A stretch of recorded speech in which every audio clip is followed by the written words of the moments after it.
I call the May 16th, 2023 City Council regular meeting and work study session to order. City Clerk Ben Lane, please conduct the roll call. Thank you, Mayor. Mayor David Ortega. Present. Vice Mayor Kathy Littlefield. Here. Council members Tammy Caputi. Here. Tom Durham. Here. Barry Graham. Here. Betty Janik. Here. And Solange Whitehead. Here. City Manager Jim Thompson. Here. City Attorney Sherry Scott. Here. City Treasurer Sonia Andrews. Here. Acting City Auditor Lake Clough. Here. And the clerk is present. Thank you, Mayor. Thank you. We have Scottsdale Police Sergeant Sean Ryan, as well as Detective Dustin Patrick and firefighter Eric Wilson, should anyone need assistance. Let's begin with the Pledge of Allegiance. I'll call on Vice Mayor Littlefield.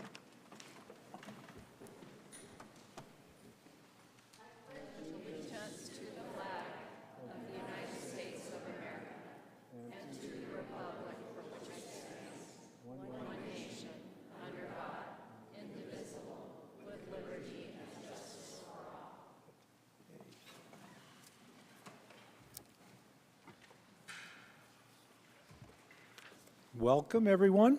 I do want to call our attention to the war in Ukraine and remember that their sacrifice and fight for freedom and democracy is ongoing. Pause with me in silence.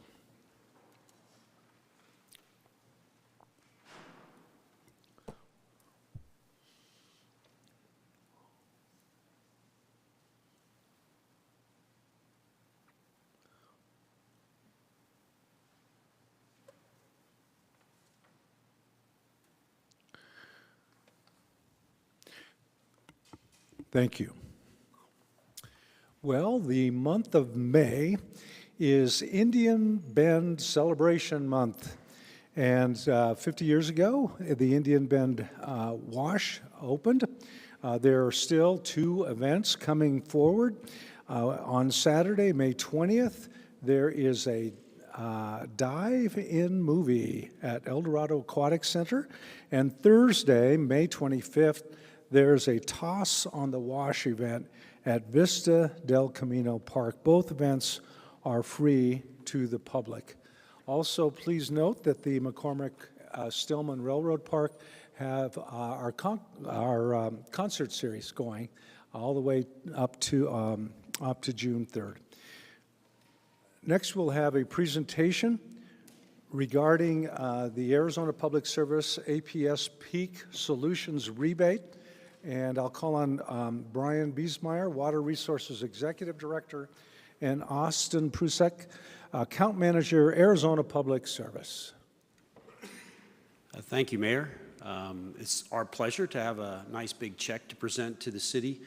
This check is given to the city every year for our participation in the Peak Solutions Program. The Peak Solution Program is a demand response program that helps APS handle large load days and allows us to reduce where we can our load consumption on these high demand days. And as a result of that, we've been very successful. And as a result of that, we have a nice check. Before the check, I'll let Austin come up and say some words.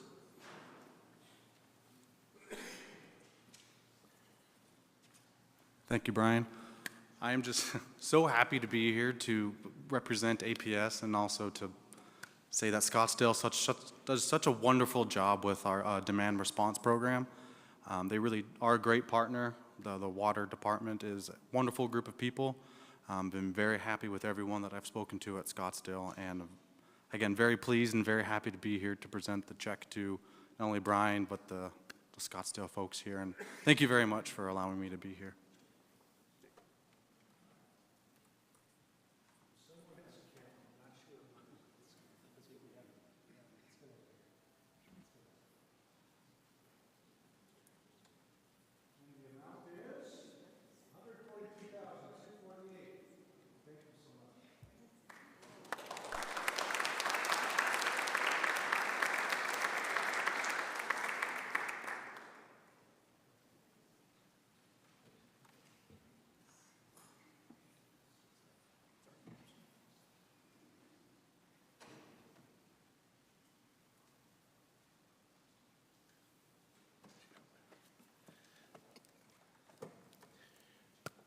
Okay, we have a couple announcements.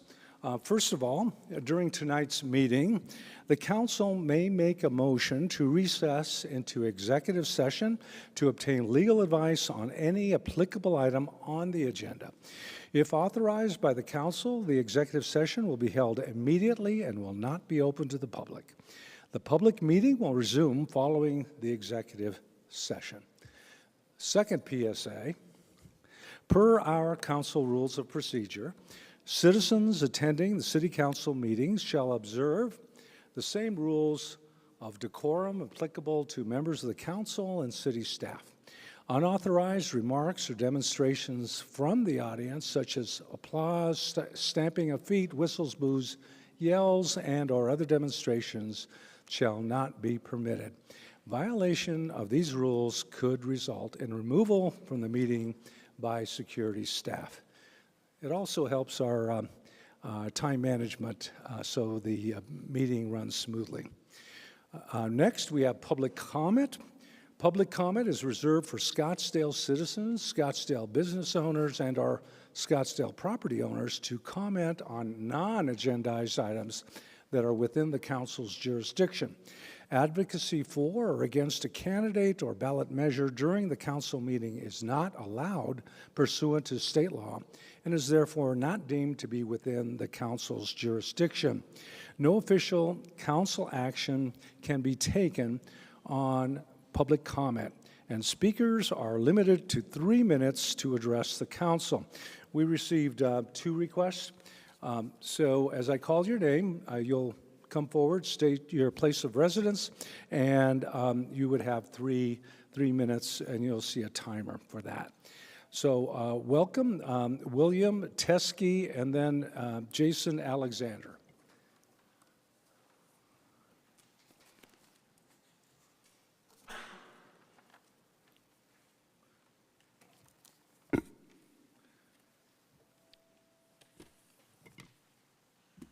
Good evening. My name is William Teskey, and a longtime resident of Scottsdale, going back to 1962 when property was pretty inexpensive. But the main focus that I come here tonight is better government, and I want to introduce what I had practiced most of my business career, academic career, and I called it the Teskey Rule, named it after myself. And basically what this is, and that it is my goal, objective, is always searching for and doing better government. Better government at less cost, immediate enjoyment, and there's nothing but winners and no losers.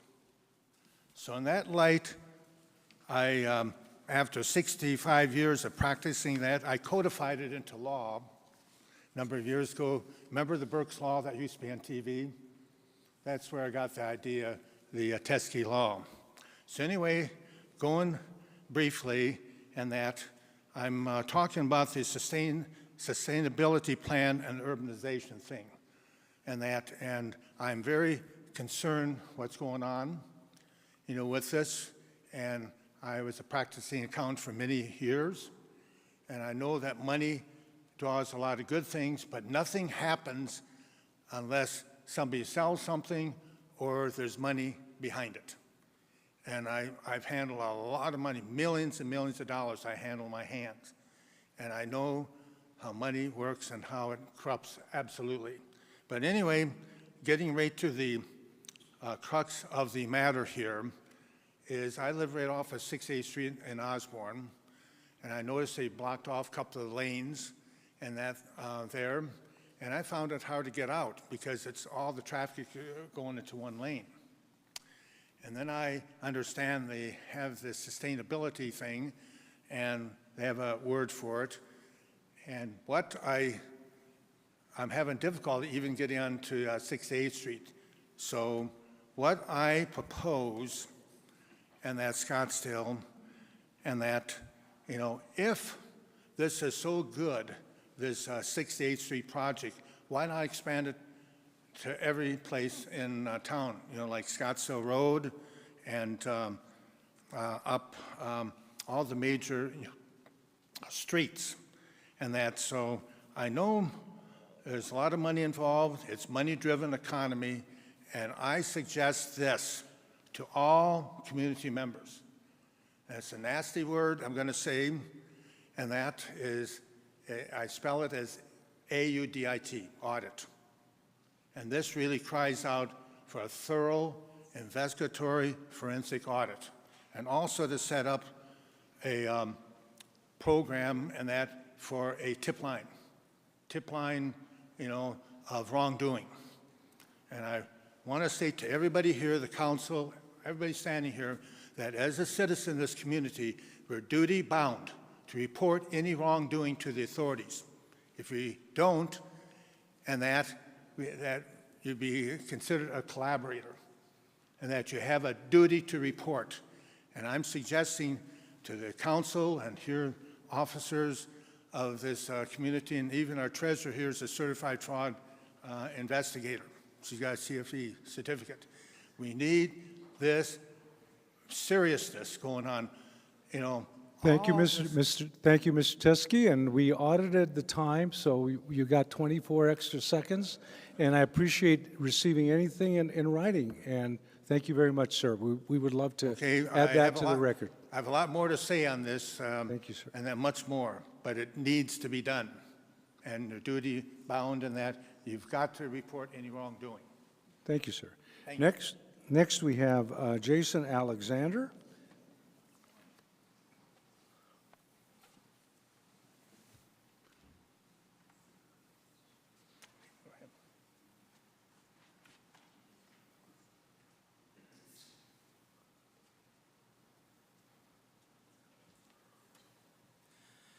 Thank you. Jason Alexander. My address is on record.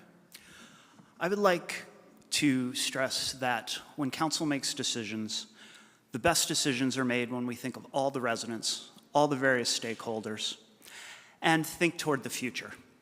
And there's this great clip from 2016 that I'd like to play where the sentiment is so well expressed. So I'd like to play the clip now. Thank you, Mayor, members of council. One of the things that has separated Scottsdale from so many other places is our ability to plan ahead. Most would call that vision. As you make your final considerations of the Transportation Master Plan this evening, I urge you to consider all the city's needs over the next 20 years and to try to predict every transportation solution to meet those needs. Also, think back 20 years ago to 1996 and just how much our city has changed. Going forward, it would be very short-sighted to let today's politics impact the needs and lives of future residents.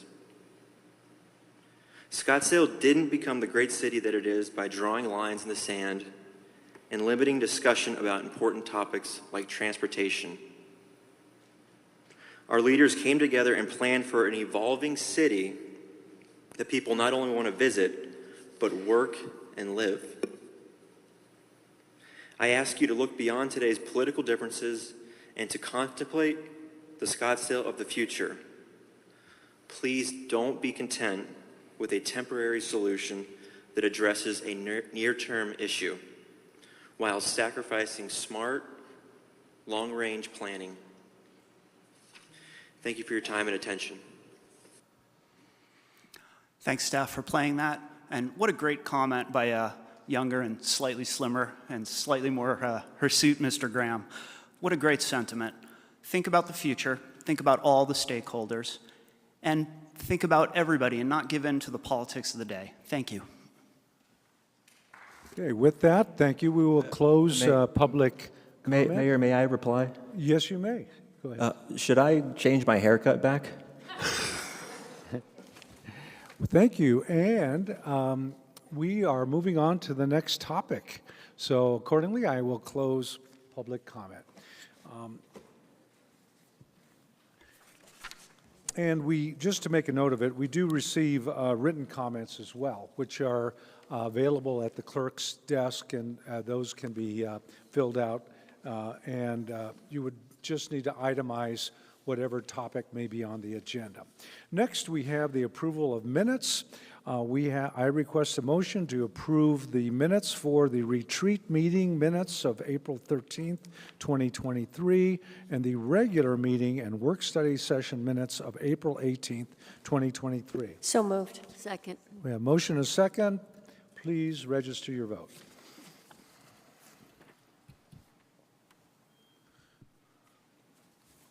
Thank you. That's unanimous. Next, we have our consent agenda. Consent agenda items 1 through 16 are all on our website, as well as posting on all the details and the backup file information for every item. Do council members have any questions on any of the consent agenda items, or requests to move any of the consent agenda items to the regular agenda?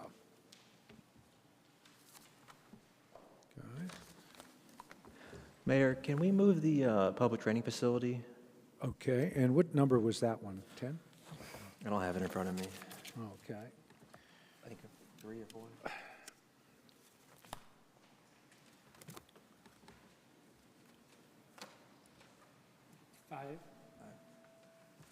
Okay, so that's number 5. Any other questions or comments? Okay, and I also call to the public, so the public could come forward and comment. I see that there were no requests to come forward on any of the consent agenda items. I do want to point out that one of the things we review and do audit is item number 9, which is the boards and commissions, which shows a number of absences, attendance, as well as recusals. So those are all listed and part of our standard process. With that, I would, I'm open for a motion to approve consent agenda items 1 through 16, except for number 5. So moved. Second. We have a motion and a second. Please record your vote.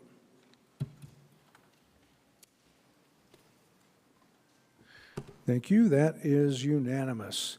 Next, we will have a presentation of item number 5 as requested by Councilman Graham.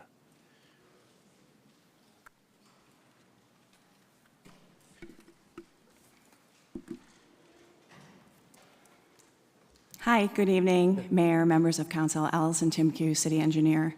The item you have before you tonight, number 5, is to the award GMP1 for the Police and Fire Training Facility. It is for the procurement of some of the long lead items for this project. Do you have any questions? Thank Go you. ahead. Go ahead. Thank you, Mayor. Allison, is there there's no presentation or any slides? Sorry, no, we didn't have any presentation prepared. That's fine. What was for this particular project and the bonds, what was the original estimate as it was stated before the voters in 2019?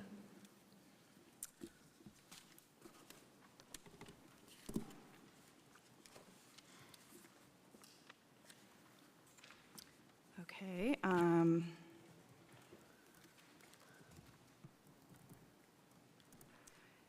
The original estimate was $4,227,262.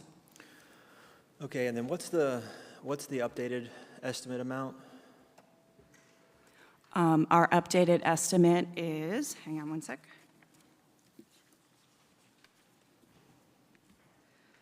$20,374,938.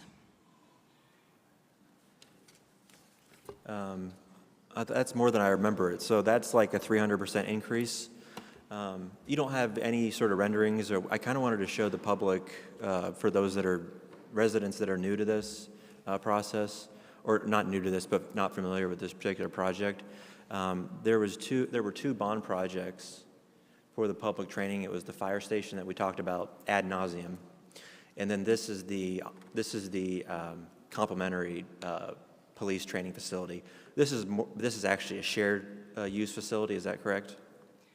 Councilmember Graham, so the police training facility and the fire training facility are located at the Tom Hans facility, which is on one property in the city of Tempe. So it's a shared site. A shared site. And so this project is 400% over budget or over the original estimate. Is that more or less correct? I didn't do the math, Councilmember Graham, but yes, the original estimate was 4 million and we're at 20 million. Okay. So is there any way just to kind of walk us through the process? Because when we set up an estimate, when we go to voters and we say, hey, this is our best guess of what we think this is going to cost, public safety police is, who is public safety tells Public Works or engineering or somewhere, they're telling you what they need, and then you're engineering it out and developing cost estimates. Can you kind of walk us through that process? Councilmember Graham, yeah, that is basically the process when we go through the CIP each year. I assume it was the same process for bond 2019. I was not involved at that time. But yeah, the departments come up with their projects and we make the estimates for them. What do you think maybe could have been improved in that process? Because it's one thing for something to be 10%, 20% over budget, but when you start seeing 100%, 200%, 300%, or 400% over budget, what do you think we could, next time we go to put a bond before voters, what do you think we can, is there anything you think we can do different? I know you said you weren't there, so it's just an overall process question. Councilmember Graham, yeah, I would just say that just maybe have a little bit more of a concept design to base an estimate on rather than just a list of a scope. But again, I wasn't involved, so I don't know what the process was at that time. Did you take the time to review kind of the process? Because I'm sure people signed off on and approved some of the steps. Did you take the time to go back and look and do a post-mortem of the project? Yes, Councilmember Graham, when we realized this project was underfunded, we did go back and look to see where we might have been short. And what did you find when you looked at it? Councilmember Graham, we just found that some of the areas were underestimated. What do you think we're, so you said it was 4.2, and then what's the final estimate? 20 million.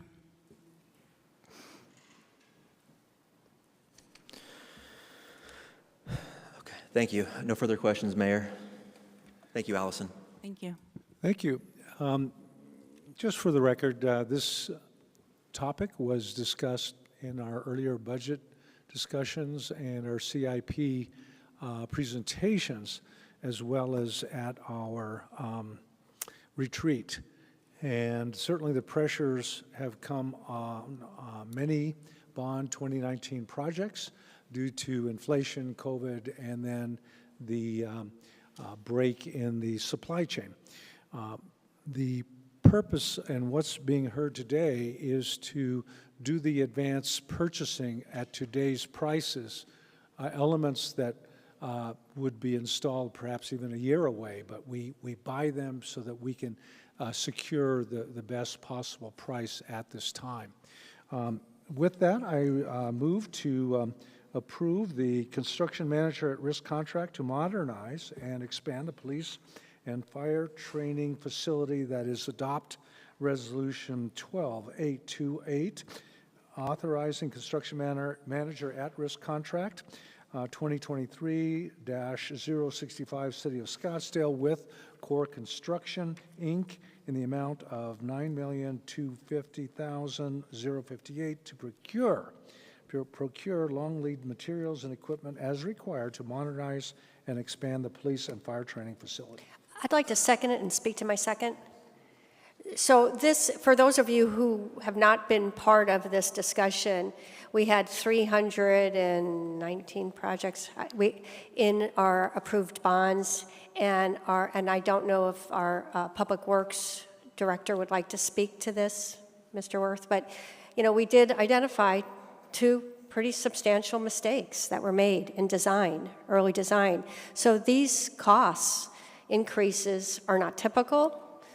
They are significant, but we've lived out of, our city police and fire have lived out of trailers that most people wouldn't live in for a weekend camp trip for the last, I don't know how many years. Mr. Worth, do you want to speak to any of this just for a few minutes to talk about where we went wrong? The projects were sized wrong, and so we have a choice.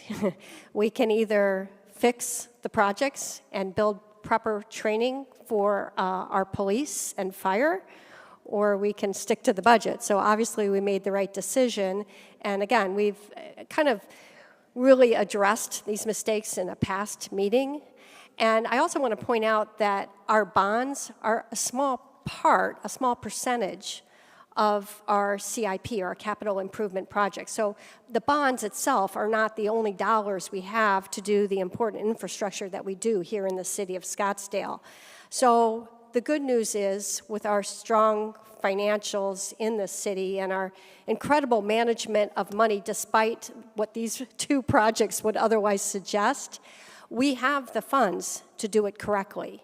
And so I don't know if you want to speak to how we got there and what's going to be done to fix it, but just kind of, you gave a darn good overview when we had a retreat a few weeks ago. Just a couple minutes on that. We have a long meeting, but go ahead, Mr. Worth. Mayor, Councilmember Whitehead, I'm not going to say anything that I didn't say at the retreat.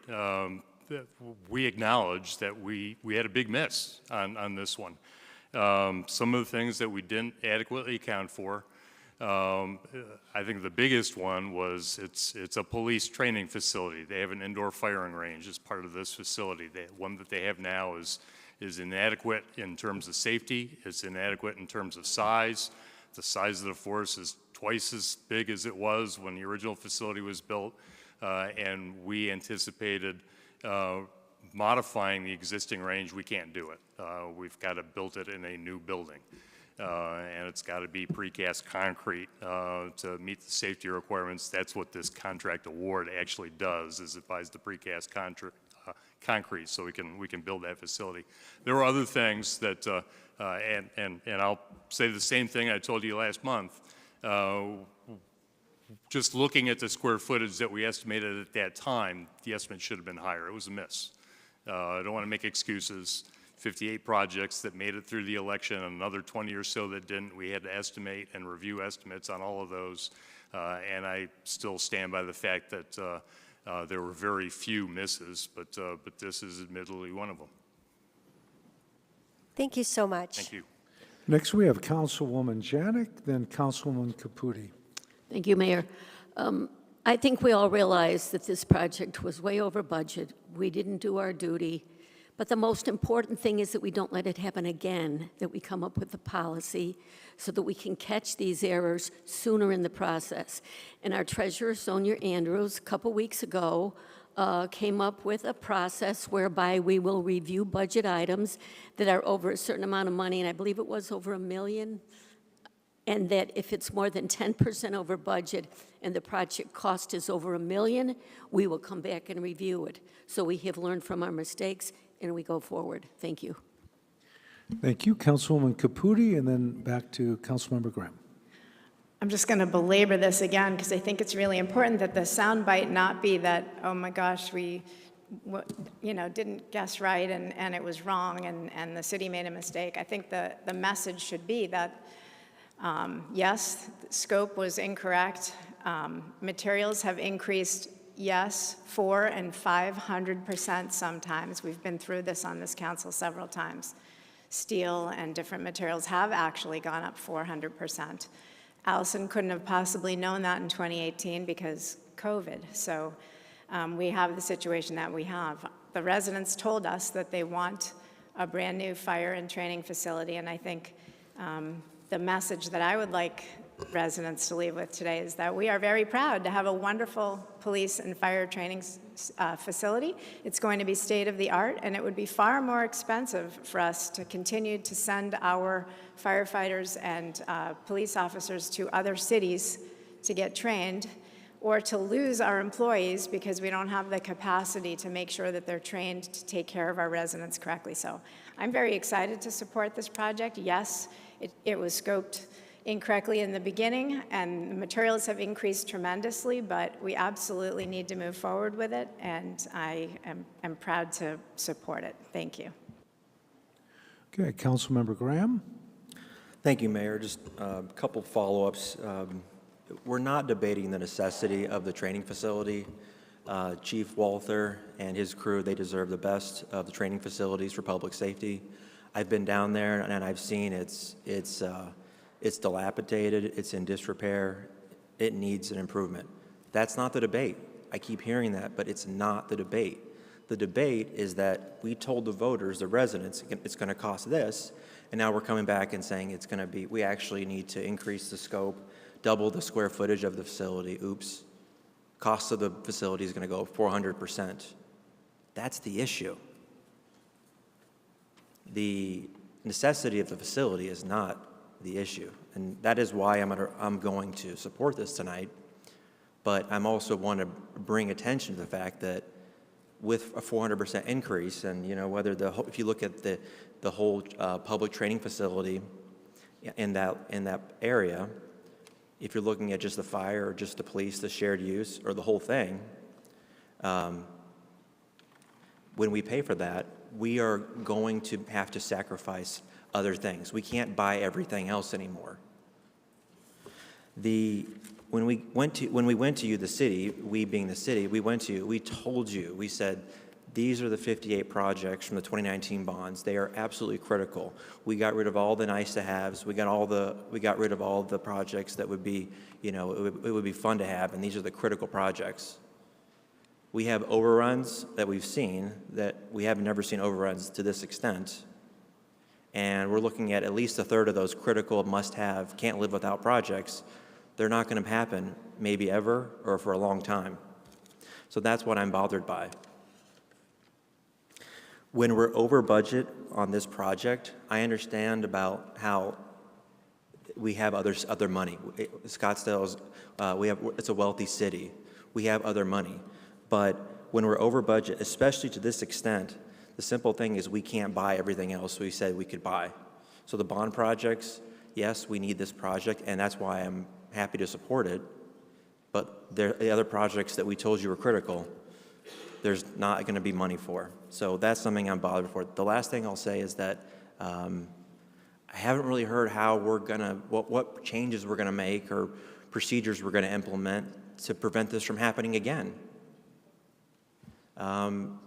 We talk about we talk about inflation's happening, and maybe that's when you estimate these projects, you estimate the amount of inflation. No one could have seen how much inflation was coming. But I would like to see a little bit more about how we will prevent this from happening again. So with that, thank you, Mayor, and I'll conclude. Okay, thank you. Councilwoman Whitehead, please. Yeah, just briefly. I agree that if we go to the voters and we tell you the price of something, it is imperative. The city's plan 5, 10, 20 years out, it is imperative that we come back and keep all changes transparent. And that's certainly what we're doing here tonight. I also just want to briefly talk about the bond decision because I was on the city council. It's the first bond package that our community passed in 20 years, so I'm very proud of that. The bonds are based on taxes. The restriction we put was on taxes, not time frame. So we committed to the voters that we would not raise taxes. We would do the bonds in a time frame in a matter to keep your taxes flat. So we didn't put a time constraint. There's no schedule. But I will tell you that, and I also want to just comment too, that there are absolutely no critical public safety projects in this city that don't get funded ever. So we delayed Cactus Pool remodel. That's one of the remodels. The final thing I want to say is that this does happen. When you're a city, it does happen. So 2 projects that were approved in the bonds in 2019 were also approved in a past bond, but just didn't happen. And that's Ashler Hills Park was one of those, and I think the dog park at Thompson Peak. So city governments, we can't predict the world. We don't have a crystal ball, but what we do provide is transparency. So here we are being transparent, and none of us are happy about the increases, but we do have the funds to do it. And as Councilman Graham said, our police and fire deserve it, and so do our constituents. So thank you. Thank you. Seeing no further discussion, please record your vote. Unanimous, yes. Thank you. Next, we will move on to item number 17 and 18. 17 and 18 are posted as regular agenda items. Item number 17 is a public hearing on an adoption of the fiscal year 2023-24 rates and fees. Our presenter is Judy Doyle, Budget Director, and Michael Clack, Chief Development Officer. Great. Hi, Judy. Hello, thank you. Good evening, Mayor and City Council. As the Mayor stated, this is the public hearing and request to adopt the fiscal year 23-24 rates and fees. Next slide, please. On March 7th, divisions presented in detail their proposed new and/or rate and fee changes. The proposed rates and fees were then posted to the city's website in mid-March, so the public would have an opportunity to review the proposed changes at least 60 days prior to this evening's meeting. Tonight serves as the final public hearing. Next slide, please. So in lieu of the divisions coming back up for a second time to walk through almost 70 slides of details on the proposed rates and fees, I'm going to go ahead and just give a brief recap. I will note that the details of the proposed rates and fees are included in the council report, and that original presentation that was given on March 7th is also part of tonight's packet. Additionally, divisions are present this evening and available to answer any questions that you may have. This slide summarizes the forecasted revenue based on the rate and fee proposals. First, focusing on enterprise, I will note that the water and sewer rates are being deferred due to separate legal requirements that necessitate additional public postings. The Water Resources Division will bring forward the rate changes for water and sewer on June 13th after those required notice periods are complete. For Public Works, Solid Waste presented the changes to their rates and fees to address inflationary impacts, landfill and transfer disposal cost increases, the recycling market volatility resulting in increased costs. The solid waste rate and fee changes would be effective July 1st. The non-enterprise rate and fee increases are proposed to address inflation, improve customer experience and timeliness, and staffing costs. And those proposed changes are also effective July 1st. Planning and Development Services proposed increases to various permit fees and wireless communication facilities and right-of-way fees. Additionally, there's a proposed new water analysis review fee for each applicable project using 100,000 gallons of water or more per day. There is also a new green building compliance fee. We did make a change to that fee per council direction that was given on March 7th, and Michael Clack, our Chief Development Officer, will come up in a few minutes to present that change for you. Also, Planning and Development Services proposed a CIP stormwater fee increase of $1 paid by water utility customers that would be dedicated to capital drainage and flood control projects. Community Services proposed increases to several fees in Parks and Recreation, Aquatics, Westworld, and the Scottsdale Stadium, and changes to fees at McCormick-Stillman Railroad Park, And then finally, fire proposed changes to existing fees for public education classes. They also proposed increases for after-hour fire inspections, the Brycer compliance engine upload fee, commercial record requests, and the fire plan review fee. Next slide. I will now turn it over to Michael Clack to go over that green building compliance fee. Next slide, please.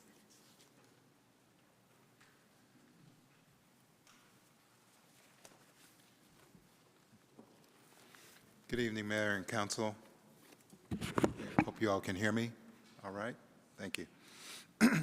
So what you have before you is a change in our packet, as Judy Doyle had previously said. And previously, we had proposed a $600 flat fee per project. We listened to the council and went back and reevaluated that proposal, and we amended it to the following. It would be a 10 cents per square foot fee. It's a sliding scale that would max out at $600. So for example, if you had a project that was 1,000 square feet, that green building compliance fee would be $100. And next 3,000 square feet, it would be $300. And at the end, once it gets to 6,000 square feet, that's where it would max out at $600, no matter how big the project is from that point. Most projects that we see right now are less than $600,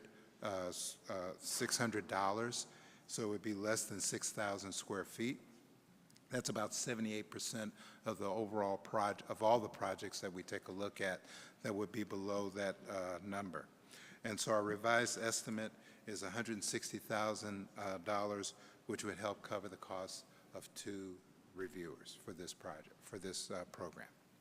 And that concludes my presentation.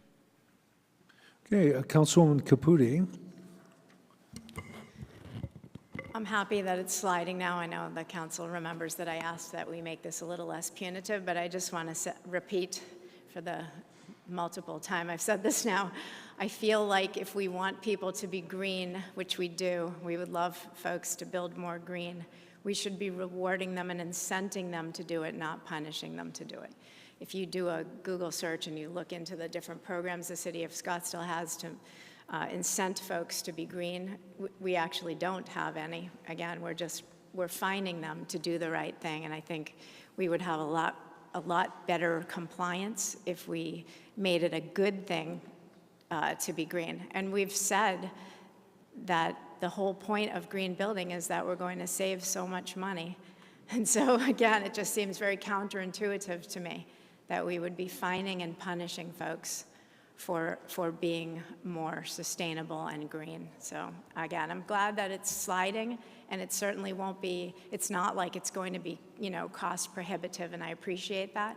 Just philosophically, I think asking folks to do a behavior by punishing them to do it seems really backwards to me. That's it. Thank you. Councilwoman Whitehead. Yeah, so I want to thank Councilwoman Janik and Caputi for bringing this up at the last meeting. It's a brand new fee, and really I want to give special thanks to Councilman Durham because he pointed out, why are there 5,000 projects that are going to get this fee? And what we discovered, again, we do things on the dais, we're communicating with each other for the first time so that we don't break open meeting laws. And so sometimes it's hard to digest what people are saying, but the fact is that these fees would have been charged to projects that don't even have to meet those green building codes because they're too small. So I just want to thank my colleagues up here for pointing out the weaknesses, even though I didn't quite understand it that night, and say I support the fees. So thank you. Okay, Councilmember Graham. Thank you, Mayor. Mr. Clack, were you finished with your presentation, or was there any more content? Yeah, I'm finished. Judy, did you have any more? Okay. I had some questions, but I wanted to make sure, wait till the end. Thank you, Mayor. Thank you, Mr. Clack. Just my own comment, because I've worked with plan reviews and so forth. A fee is not a punishment. A fee is the cost of review and personnel. one-stop shop is encumbered with making sure that there are safety issues, whether it's electrical, plumbing, and so forth. So it is a direct cost of our providing services, which our council voted on, that is to have a green building program that could be reviewed by technically prepared and trained staff. So it's a good thing overall. As far as the other clarification, it is for commercial and multi-unit residences. There are a couple exceptions, but generally speaking, I don't want somebody to say that, because they did a house addition, they had a green building fee of excessive or whatever. This only applies, and that's where dividends come back to landlords and really tenants when you have more efficiency in a building. Vice Mayor Littlefield. Thank you, Mayor. I just had a quick question for you. At this revised fee ratios, do you have an estimate of about how much revenue that would bring into the city through these fees, these changed fees? Mayor and council members, yeah, it would, I think the original estimate was about 310,000. The new estimate was 160,000. Okay, thank you. Good. Continue. Thank you. Yes, next slide, please. So I did just have one more slide.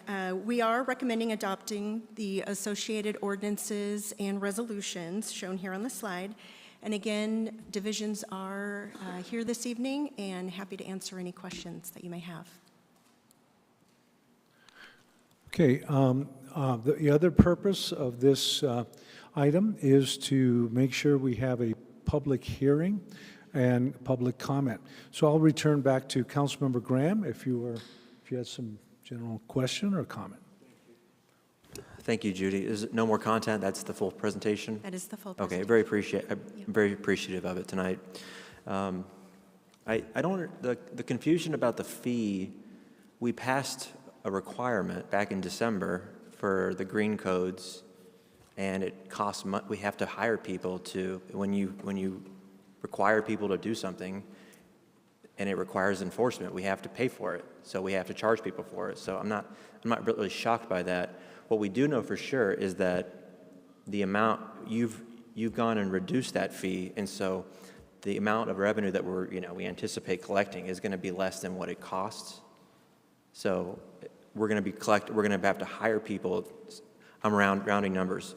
We're going to have to hire a couple people, $300,000 with salaries and benefits, and we're going to collect $150,000. So we're just going to have to subsidize that from other parts of the department. Like, that's just how it works. So I wanted to kind of clarify that. And do you agree with that? That summary? Mayor and council members, yes, that is a good summary.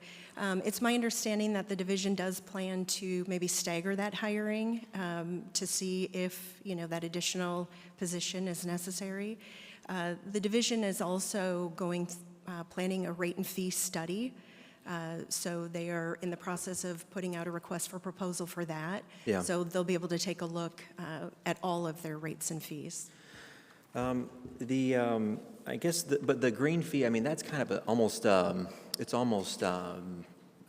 tangential issue, because the real important thing, in my opinion, for what we're talking about is that we are raising fees for anything and everything across the city. Every time you want to go use the pool or a gym or rent a field or use a facility, your water fee. Is there any service that residents are receiving that a fee hasn't gone up? Mayor and council, I can tell you that the rates and fees are reviewed on an annual basis. And yes, I believe there are fees in community services that, did not go up this year. But it's almost the exception, isn't it? No. I mean, we look at them, like I said, on an annual basis. It's based on cost recovery. There are a number of fees in community services that we don't look to get 100% cost recovery. Some of our human services, programs. So, no. Yeah, but if somebody wants to go rent a ball field, if somebody wants to swim in the pool, if somebody wants to rent a horse stall, if somebody wants to, any field they want to, the pools, the gyms, all that fees are, rent a Ramada or a cabana, I mean, every fee is going up, right, correct? We do have fees for all of those things, and yes, if the market indicates that they need to go up, or if the cost of providing that service is going up, then yes, we propose a rate and fee increase. I guess I'm going to support the increases, but I just have my reservations about it because for a couple of reasons. Number one, we've had all this growth in our city, and people, and so there's more usage and more fees and there's more wear and tear and depreciation on all our facilities, and we have to pay for that. I understand that. We've been told over and over, though, that the growth, and we've added how many housing units, thousands of housing units, that it pays for itself. In fact, it fills the public coffers. But now we're going back to a bigger population, and we're saying we got to raise your fees on everything you do if you want to do anything for the city. So it just feels a little bit wrong, and I have reservations about that. We are in kind of a economic, you can call it economic tenuousness. We don't know if there's any sort of recessionary, headwinds up ahead of us, and we're increasing fees. So those two things kind of give me pause and reservation about it, and I did want to add those to the record. But thank you, Michael, for your presentation tonight, and Judy, thank you as always. Great job. Thank you. Thank you, Mayor. Well, I think that concludes the comment.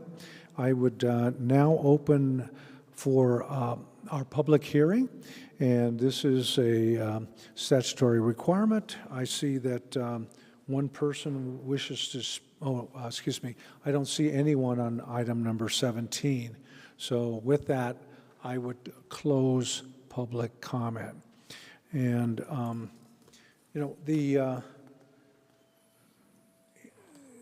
there's plenty to talk about, and many of these areas were discussed. This is like the third reading for our budget. So we've had a first go-round, a second go-round, several of these questions.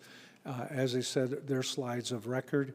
And I guess the illustration I used when I took office in January of 2021, there was still a minimum wage sheet of paper right over the copy machines in the break room. And I kept it, and it says minimum wage is $11.29. So that was what the recorded minimum wage was. When you consider now, I think it's close to 14 or whatever it is.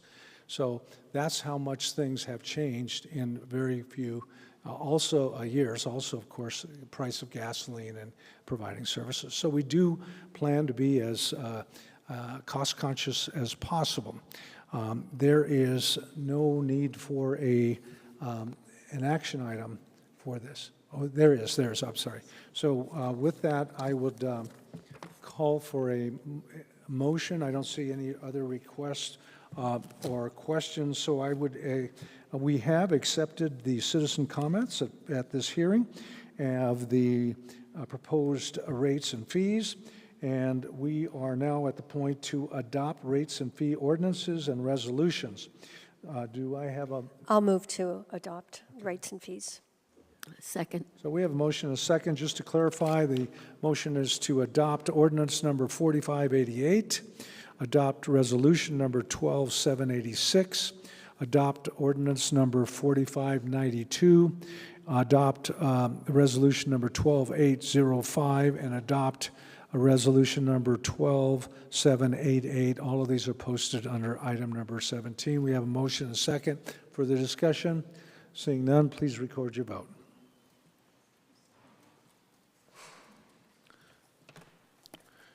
Thank you, unanimous. Next, we will move on to item number 18.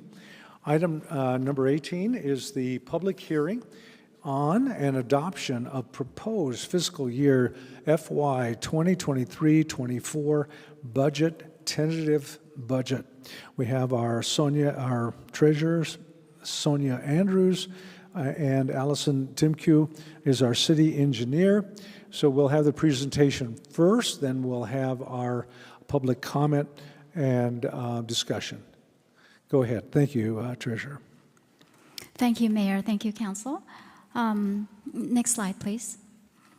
Tonight's presentation on the tentative budget is a much shorter presentation than the presentation we provided on April 25th on the proposed budget. So the proposed budget for this fiscal year 23-24 was published on April 4th and is available for our citizens on the website.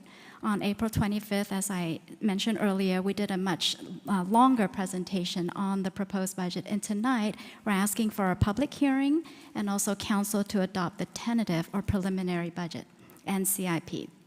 Next slide. Based on state law, once the tentative or preliminary budget is adopted, the final expenditures or the total expenditures cannot be increased upon the final budget adoption. Just wanted to make that clear for council. Next slide. So our tentative budget is $2.533 billion, made up of the operating budget and the grants and special districts budgets, as you see on the slide, the capital improvement budget, and also contingencies and reserves. It is a balanced budget, meaning that our expenditures do not exceed the revenues and fund balance that we have available. Next slide. So when we presented the proposed budget in April, on April 25th, our proposed budget was $2.54 billion. And since that time, we have made some changes based on council direction and also council approved items to arrive at the tentative budget before you tonight. And I'm not going to speak to each one of those, but if you have any questions on each one, we can, answer those questions. We've removed, specifically, I wanted to bring up that we moved the $14 million for the 2nd Street improvements, and we have also added the Pima Sound Wall to the budget as directed by council. So all of these changes are as directed by council. I'm going to pause for a moment to see if there's any questions on this slide. Yes, Councilmember Graham. Thank you, Mayor. Very briefly, Sonia, can you tell us what's in the .9? I know it's small, sorry.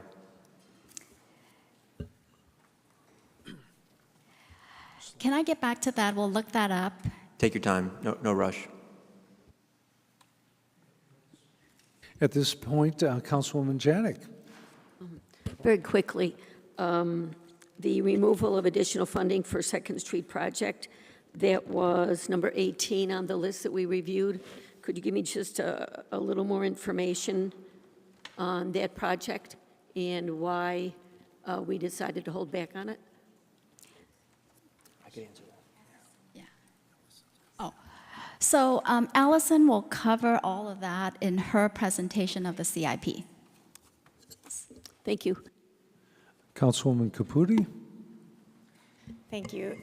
Sonia, this might also be covered by Allison then, so please cut me off if it is. But the only thing that keeps confusing me a little bit about our budget is that I feel like during our retreat, we all talked about wanting to move forward with the Stage 2 project, because the theater project, because they were bringing so many of their own dollars to the project, and they wanted to get started with their own money. And then it sort of disappeared, and I just didn't know where we ended up with that. Mayor, members of council, Councilmember Caputi, we can cover that in Allison's discussion as well. It's not out of the budget. We have it in the budget. We just have the 1.2 million, but we show that for 24-25, which was always our intent when we originally went out and came up with our schedule, 24-25. The 4 million that Arts has that they desire to move forward, we have to make sure that we follow all of our requirements, may it be Title 34, that it's bid, that we get a project cost, so forth. And they have the 4 million, so we have discussions coming up on that because the 1.2 is in question still. We have pretty clear guidance. We think we could use it for the project, but it's still a year out before we could use it, because that's how it was placed in the budget and that's how it was originally scheduled. So the 4 million that they have that they may desire to use, obviously we need to have that discussion, but we need to make sure that we follow all the city requirements associated with it. And so that we're going to manage the project because it is a city building, that it complies with Title 34, which are bidding requirements and everything else. So there's some things to go forth, but it is in the budget. We will have those discussions with Scottsdale Arts and come to a conclusion on that of what makes the best sense. We do not have any additional funds beyond the 1.2 million that was a bond approved portion of it. There's no additional funds beyond that, Okay. because we don't know what those amounts are yet. We have estimates, but again, they're very preliminary estimates, and as we found out with a lot of projects right now, because of the cost that's occurring, we don't know what that additional So amount is. we don't know if it's happening Yeah, or not we happening. have some ideas of what that is, and we have some estimates, but we did not include those because that would have required additional elimination of other projects to move that forward, and we weren't in a position to do that because of all the other issues that we have with some of the cost challenges. Okay, so it's not dead, it's just that we just don't know yet? Or it might be happening in a future year? Scottsdale Arts has $4 million potentially available for a project, so they will have to comply with all of the requirements of the city, and the city will manage that project. If they wish to use their $4 million and go out and design it and determine what the final cost will be, we'll have to discuss that in next year's budget, which will take them almost the whole year to come up with those numbers Yeah. anyhow, to see if we add additional funds beyond our 1.2 million. Okay, thank you. You're welcome. Councilmember Durham. Thank you, Mayor. Aren't we confusing two different projects here? The $14 million is for the overall improvement of Second Street, but that's a separate project from the Art Center renovation, right? So when we're removing the 14 million, that's just for the street improvements along Second Street. That's not specifically for the Art Center Theater.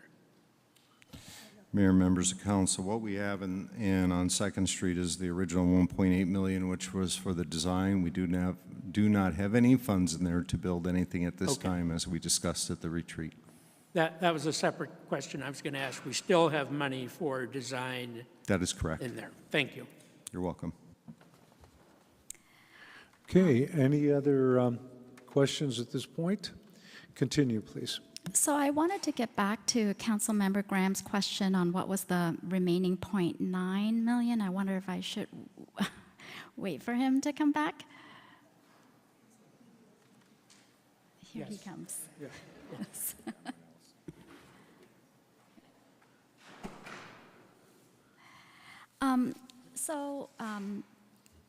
In response to Councilmember Graham's question on the 0.9 million at the bottom, it is itemized on the council report that is provided to the council, primarily transferring $369,000 from the Dynamite Boulevard, Pima Road to 136th Street turn bays and bike lanes to the Osborne Road Complete Street, and that was approved by council on March 21st, 2023. And the other major one is transferring $607,292 from one project for Westworld Arena lights to another Westworld renovation project, and that was also approved by council on April 18th. Thank you, Sonia. Okay, please continue. Okay, next slide. So the budget by category is shown on this slide. Our 2.53 billion budget is made up of personnel costs of 334.7 million, a 10 million additional contribution to our public safety pension, and 271.7 million for commodities and contracts, 122.7 million for debt, for a total operating budget of 739 million. The operating budget is only increasing by 7.3%. The largest increase to our budget is really in the capital improvements, which increased by 28.3%, as we have discussed with inflation and project changes and such. We've also increased our contingencies and reserves to 425.3 million. Next slide. I just wanted to point out that with this budget, there is no proposed increase to our sales tax of 1.75%, nor to our property tax. Our property tax remains very low. I believe the prior year property tax is 0.91 per $100 of assessed value, and our proposed 23-24 property tax is 0.096 per 100 of assessed values. So property tax and sales tax makes up the bulk of the costs that our residents pay for city services.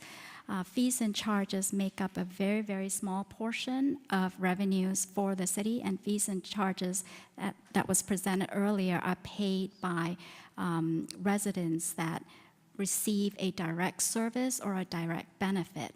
Fees and services are not charged for general core services like public safety, street maintenance, or any of the core parks and rec that the general citizens enjoy. And so for sales tax and property tax, that is what supports the city's core services, and that is not increasing. Next slide. So with our proposed budget, we're proposing adding 50 new full-time equivalents, that is employee counts, and that is 1.9% of our total full-time equivalent count, and it brings our total FTE count to 2,639. The proposed salary adjustments we have in the budget is a merit of 5% and a market of 2%, and that is actually right in line with our peer cities around the valley. And this slide just shows that with the increase, our FTE count per 1,000 residents remains more or less the same. Next slide. The general fund is our largest operating fund, is the fund that funds or provides for public safety, public works, community services, and such. The general fund budget is $582.1 million. Most of it is our operating budget and our reserves and contingencies. As you can see on the slide, $266.1 million of the general fund budget is personnel. The operating expenditures are $99.3 million, so the total operating budget in the general fund is $375.4 million. Next slide. And as I mentioned, the general fund budget reflects the city's priority for public safety. The expenditures of $375.4 million, 56% of that is police and fire. Community services makes up $51 million or 14%. Public works, $28 million or 7%. Community and economic development is another 7%, and the remainder is the support services and general government. Next slide. And this is a slide that I wanted to bring up because the resolution to adopt the tentative budget specifically requests council to provide an approval for an exception to our Tourism Development Fund policy for the other category. So the Tourism Development Fund funds destination marketing and other tourism-related expenditures. And in our policy, we have a restriction for specific projects funded by the 25% plus rent revenues to no more than $600,000 per item. The tourism fund received significant amounts of revenues this year because of our super season with a Super Bowl and a very strong tourism season. We collected a significant amount of bed tax. And so with the bed tax that we collected, we identified these projects that would benefit our community in terms of improvements to Westworld, the stadium, and art walls or something like that. So these are the projects that were identified and presented to the Tourism Commission, and they exceed $600,000 per item, and so we will need council-specific approval to provide for that exception to the policy. Any questions on that? I don't see any hands up. I just will comment. I seem to recall that when the monsoon hit really bad, it did rip the Westworld tent, and that was a considerable unexpected expense. There was some other damage to the roadways here and there. So that is unforeseen, but definitely a large expense we got to take care of. Continue, please. Yes, thank you. So my last slide before I turn over to Allison, I wanted to talk about the capital improvement program and the $1.4 billion that is budgeted for the CIP. The reason for the increase in our budget over the last few years is because of water sewer projects, the arterial life cycle program projects.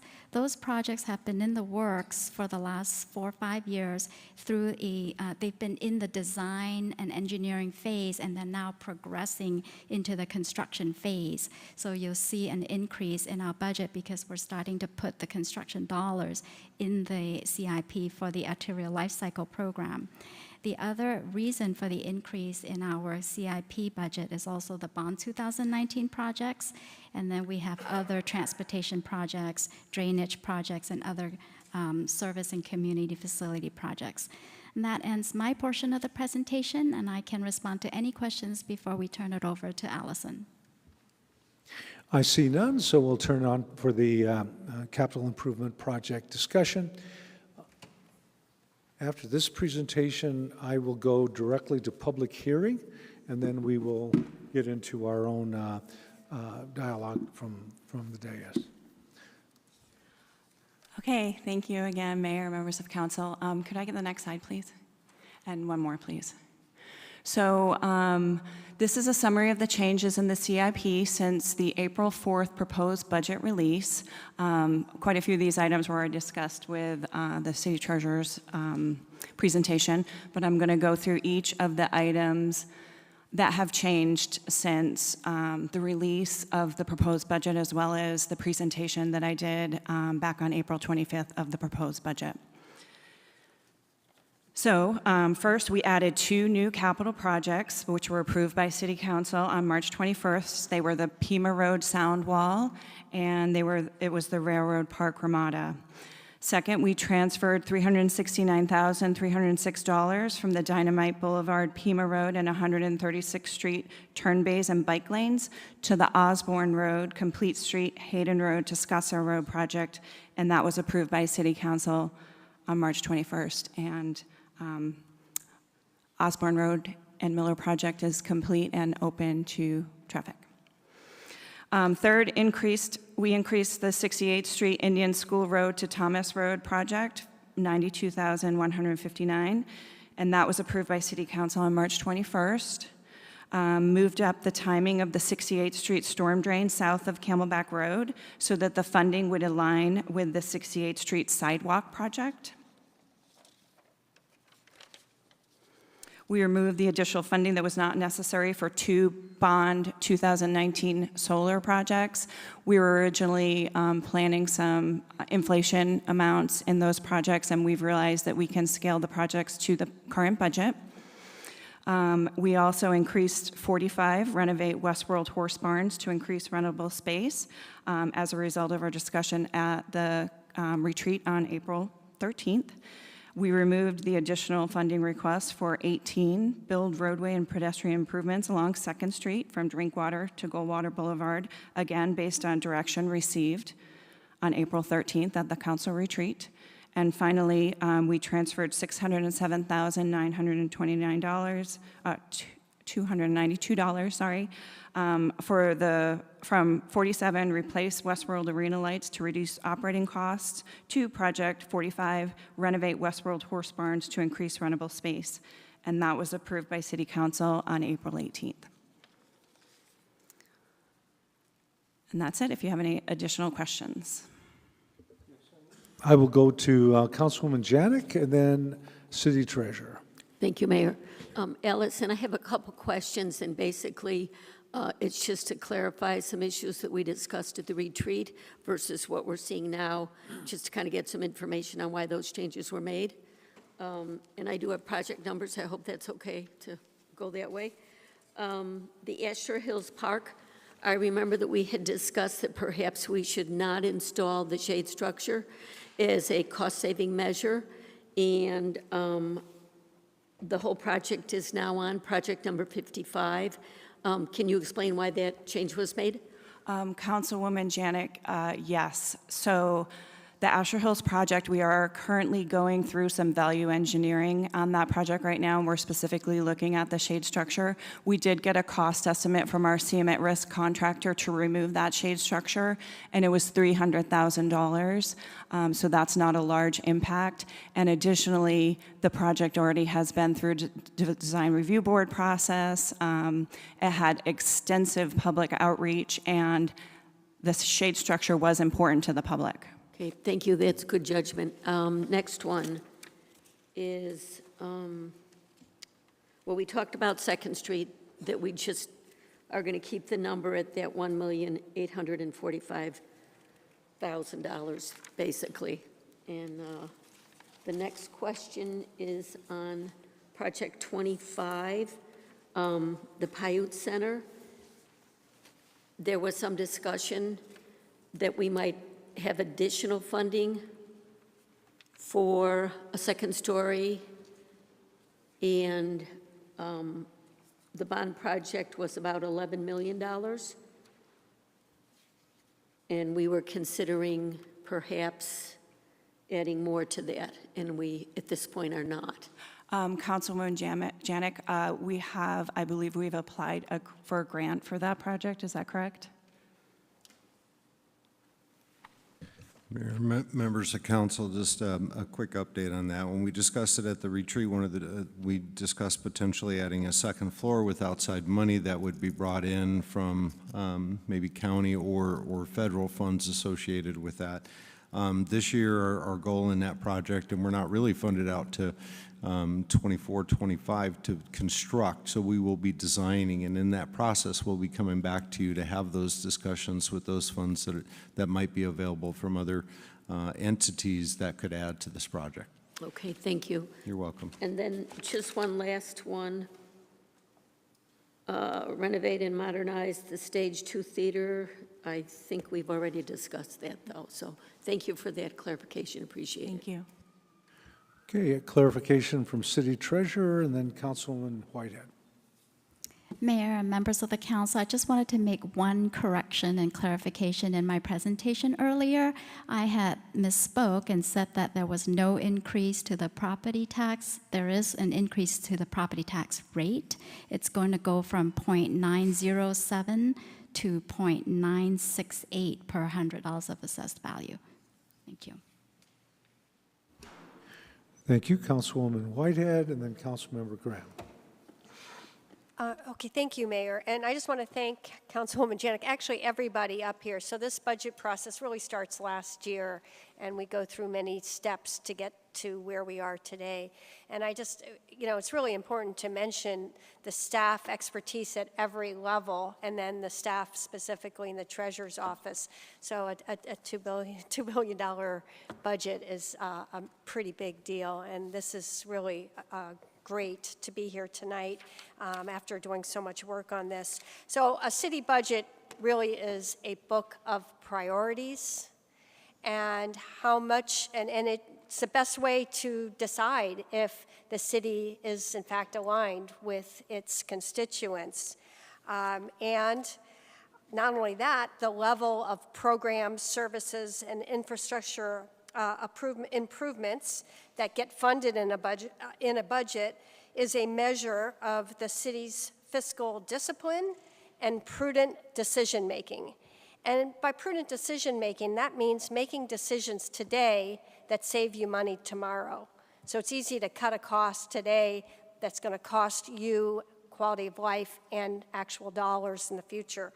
So this is my 5th budget on City Council, and I have to say it is my favorite. So maybe I'll say that every year.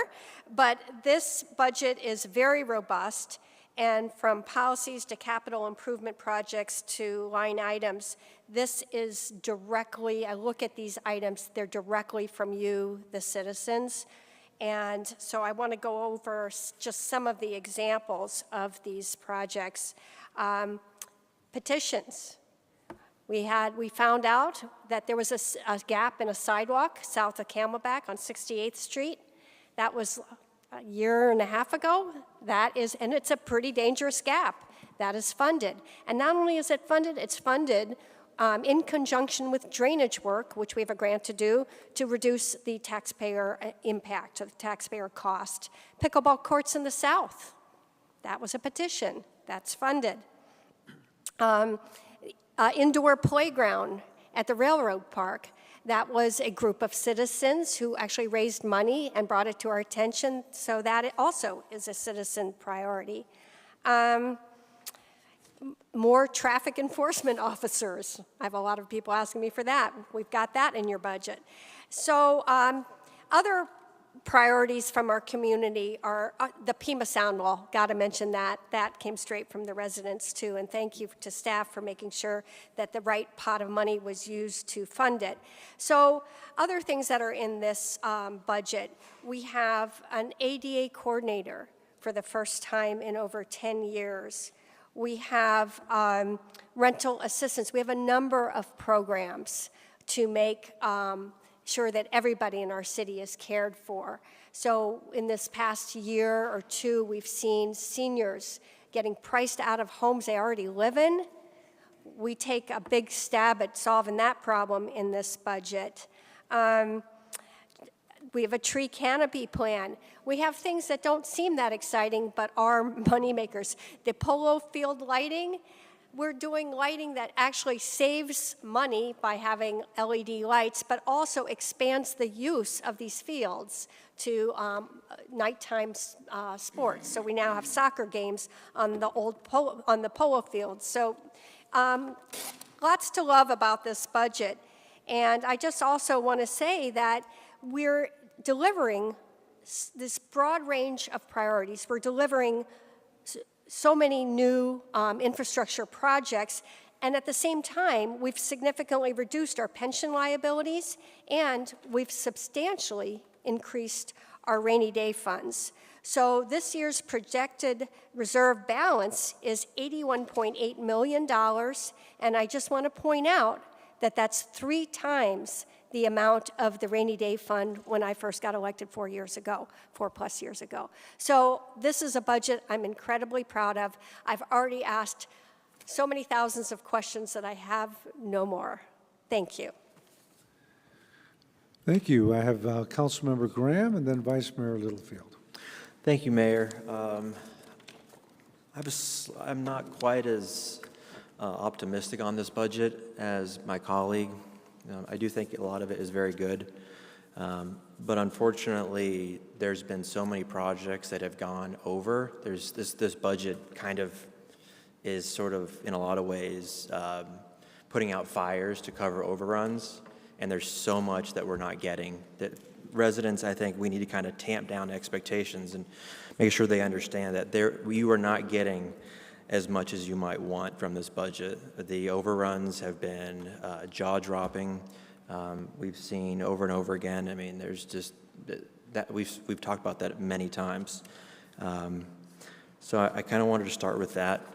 Sonia, can you would you mind bringing back up those tourism projects that require that waiver of the $600,000? Yes, here it is.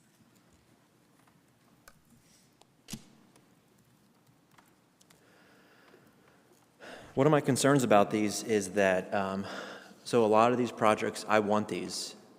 We want these. We want a nice, updated wall mural along the 101.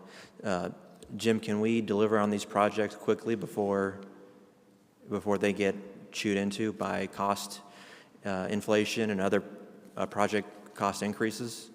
How do we get the shovels going on these? Mayor, members, council, Councilmember Graham, we can on many of them. There are a few that will be a little more challenging. I'm going to use the 10 as an example. It will take time to order the materials and have them arrive. We could order the materials right away, which will lock that in, but then you'll have a little bit on the labor cost, potentially exposure. I could walk through each in great detail. There's a couple we may not jump out right away and move forward. There was discussion with your Tourism Commission that desired for us to maybe go slow on a couple of them, and so we'll move those out a little bit. But our goal is to complete them as proposed. Are you preparing us that we actually may not get them very quickly? Yes, we are. Well, my hope is that we can get them, so if the seven of us can do something to make that happen more expeditiously, please let us know. Sonia is and thanks, Jim. Sonia, we talk about, this is about the revenue side, we talk about property tax, and we always brag so much about your property tax rates going down. And that's just because we know assessed values are going up like crazy. Is the amount of property taxes that Scottsdale residents, the actual amount, the check that they're writing, is that going up or down? Mayor, Councilmember Graham, members of the council, the check that they're writing will go up because the assessed values are going up. Also, property taxes consist of property taxes paid to the school district, community college, county, special districts, and those may go up as well. Right. So the city's portion is just a portion of the property. And I'm really just focusing on the city's portion. Do you know what percentage people's property taxes are going to go up, just so we have just kind of some clarity on that? The state statute limits the assessed value increase to no more than 5%. So even though your market value might have increased significantly, your assessed value can only go up by 5%. Okay, so it may go up by 5%. Maximum. Okay.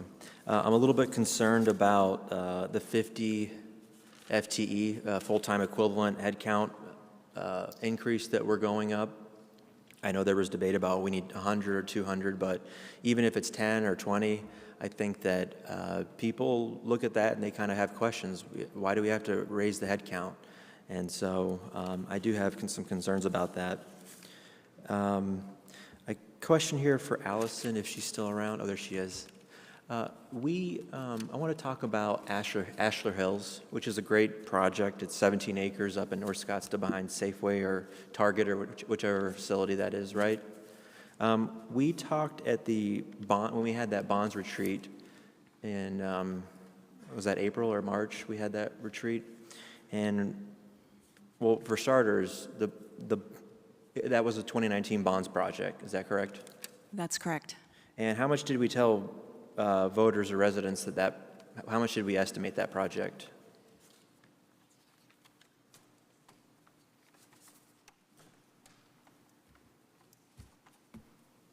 Sorry to put you on the spot with such a... That's okay. I have it. I just have to look it up. I knew you had it. Give me a second. So. Okay. Let's see. Councilmember Graham, it's Project 55, Build a Neighborhood Park at Ashler Hills Drive and 74th Way. Our bond 2019 amount was $6,907,659.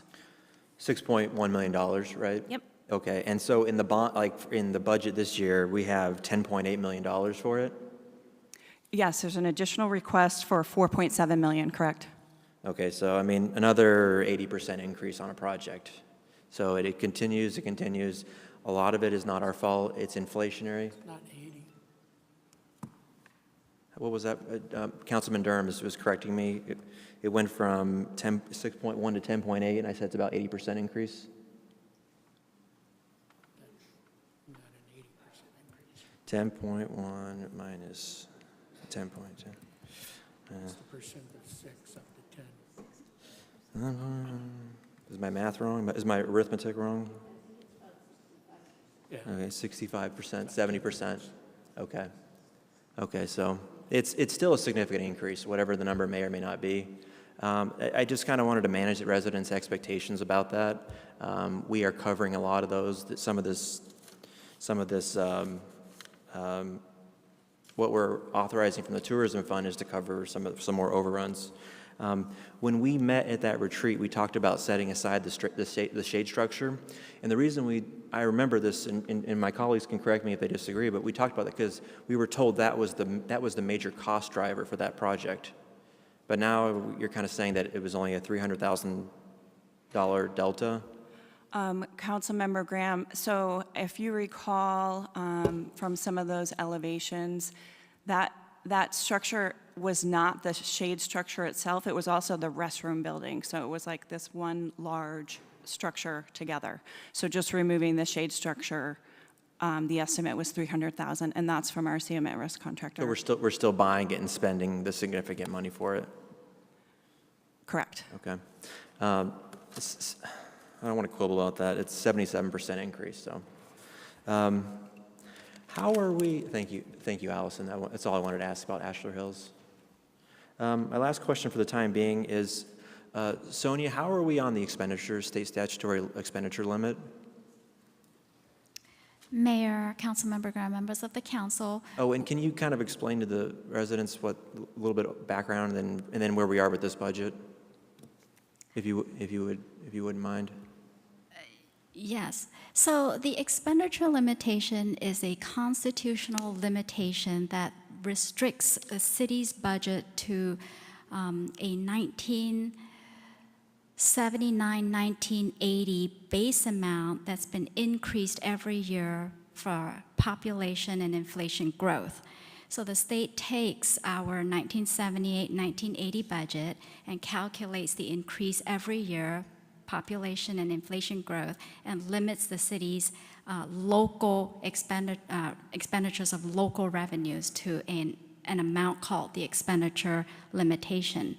We receive that calculation from the state every year, and our expenditure limitation this year is $585.8 million. Our proposed budget comes in at $582 million for the expenditures that are subject to that expenditure limitation. Now, granted, that is assuming we spend the entire budget. We often budget a cushion, so we do not spend the entire budget. And looking back the last 3 to 5 years, we're usually about 20 to 30 million below our proposed adopted budget, our actual expenditures. What happens if we need to spend over the limit? Mayor, members of the council, Councilmember Graham, we cannot legally spend more than the expenditure limitation. Unless we get voter approval, is that right? Correct. Okay. So the state's constitution allows us to approach our voters to apply for either a permanent or temporary increase to the expenditure limitation. Okay. Is that something you're concerned about this year or next year? For this year, since our budget proposed is below the expenditure limitations, we do not have any concern. We do not believe that we will go over. Okay. We cannot legally go over the budget once it's adopted. But in future years, if our expenditures increase more than the increase in population and inflation because of new programs or additional expenditures above inflation and population growth, then yes, we may end up having to look at the increase and requesting voters for something. Okay, all my questions. Thank you, Sonia, Allison. Thank you, Mayor. I'll call on Vice Mayor Littlefield and then Councilmember Durham. Thank you, Mayor. I just had a quick question. Most of my questions have already been answered by the council and our staff.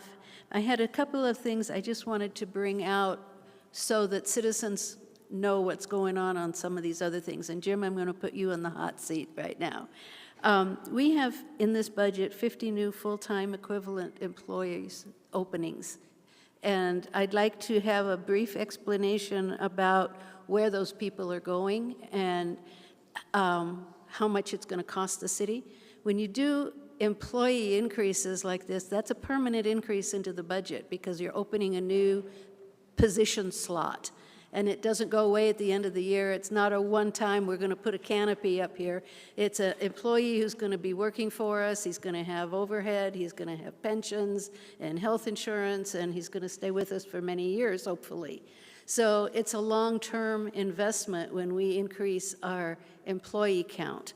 So I'd like to have, first of all, where are 50 new people going to be, and what are they going to be doing for us? Thank you, Councilmember Littlefield, Mayor and Council. We had originally request of in excess of 160 employee requests from the various departments, inclusive of future opportunities. I think one of the items that will come up this next year is starting to do our own transports and fire, and those are not inclusive of all these numbers. However, as we know, we were planning on some retirements and other things that were going to transpire in public safety, and so we've been preloading those, so when we do have some of those losses, that we have the skill set and some reps under those skill sets, and we've been doing that for a few years, adding in that in particular area. This year, our largest area of increase is in planning and development services and in police. Police, we're adding 7, and in planning and development services, 6.25. The planning and development services, we're not going to hire them all on day one. Some of them are tied back to the green code discussion that we had and filling some of those. Some of those in planning and zoning and in police are relative to the short-term rental task force and the hiring of this year that we plan to be in those and have talked about those for a while. So those kind of where they fall. And then we also have the park ranger program. We're going to roll out the park ranger program this year with designated funds from the state, and we're going to use sworn police officers to be the park rangers versus having traditionally our park rangers, so they have capacity to write tickets and issue citations and do other things when they see infractions in the park and in the preserve and other areas. But going through the list, it's kind of spread out between all areas. The next few highest areas that we have is in solid waste management and transportation and streets. As we continue to add and improve roadways, we need additional staffing to cover in those areas. And then solid waste management, I think we all recall a little while back, we did have, when we had the last big monsoon, we fell behind. And one of the things is we just don't have adequate staffing, and if we have any that take time off or otherwise, it's unlike some of the other areas where we have coverage. If somebody's off, sick, or on vacation, we have to cover their route, and so that means that we have to get together, and so we've added some additional improvement, areas of town that we have to serve, and so that's why we're adding to those additional areas specifically. Yes, and some of the areas we do, and note Sonia just provided, I think it's important too, some of these areas we do cover it through our rates and fees, 100% of the ads. And so when we had 163, I believe, requests, and we only brought 50 forward, they were pretty specific in nature that they're really needed to provide the level of service that we do. Otherwise, we got to start backing down the level of service. Some of these areas were demand. The other big area, the next one was information technology. So we continue to run new software platforms out to better serve. I think the other area that we're challenged with is on security. I think all of us read about where people continue to get hit on the security front, the pilfering, the other things that are occurring out there. So we have 5 additional FTE in that area to ensure that we're at the forefront of securing our technology and our environment. And so those are the highest areas. Then there's some where we have 1 or 2 here and there, and I kind of walk through those as well. The next highest would be the water resources, and that's in the water and reclamation. We continue to add reclamation wells, and we're being challenged now on some of the drought management requirements that are coming down in the drought plan that we need to continue to be at the forefront of. That'd be the next higher usage. And then the last one that's at least above the 1 number or above 2 in this case is communications with 2.5, and that's to continue to meet some of our outreach requirements and the expansion in some of those programs that we're doing. So that's why we have the ones that we have, and then there's 1 or less in some of the areas. Parks and Rec, a lot of that was restructuring of some of our part-time to full-time, and so we had numerous part-time employees out at Westworld. We're moving some of those to full-time. And so when we had 6 part-time FTEs, we're going with 3 full-time FTEs, or if we had temporary or volunteers or others, we've tried to resorted those. And so that happens every year in Parks and Recreation as we go through and look at where the best needs are.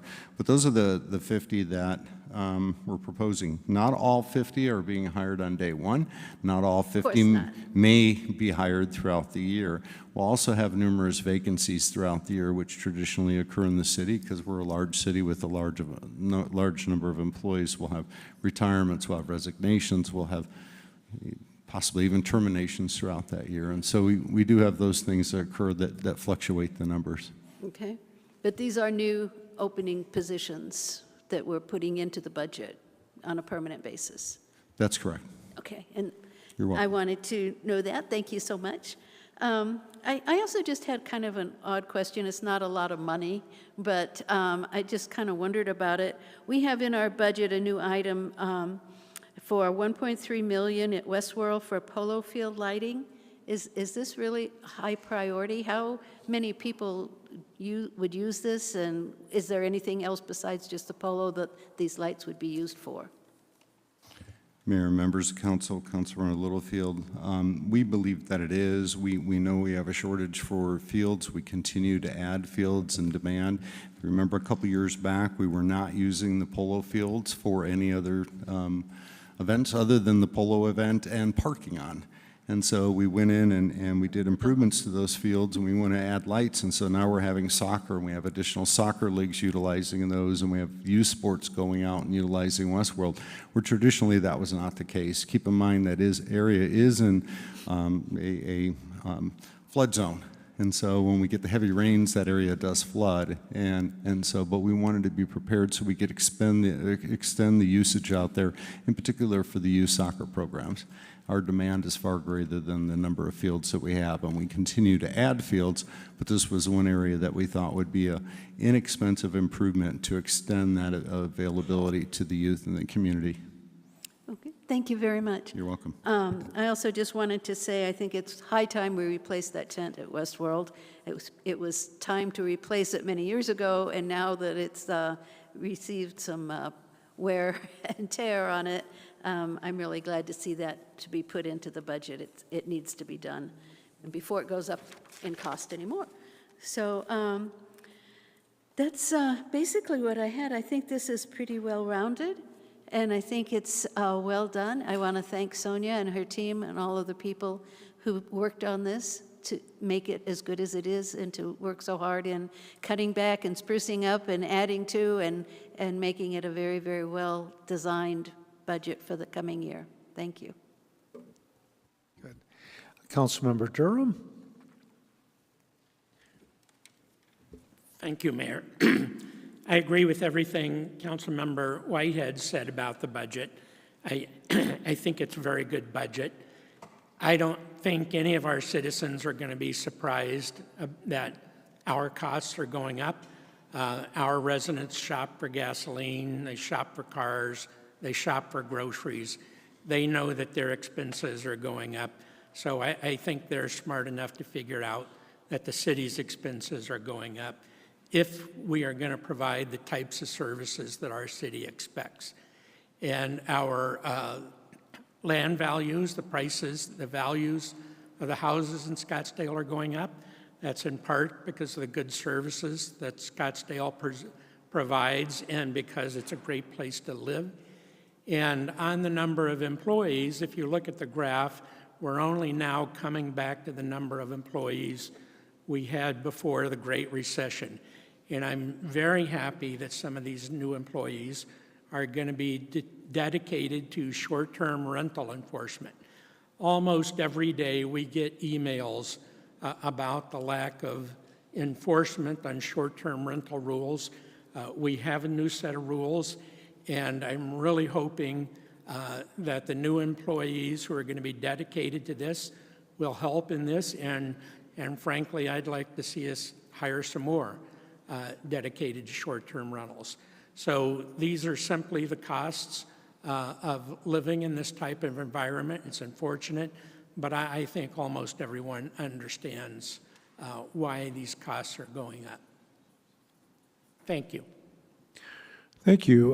Councilwoman Caputi. Thank you. That was great, Tom.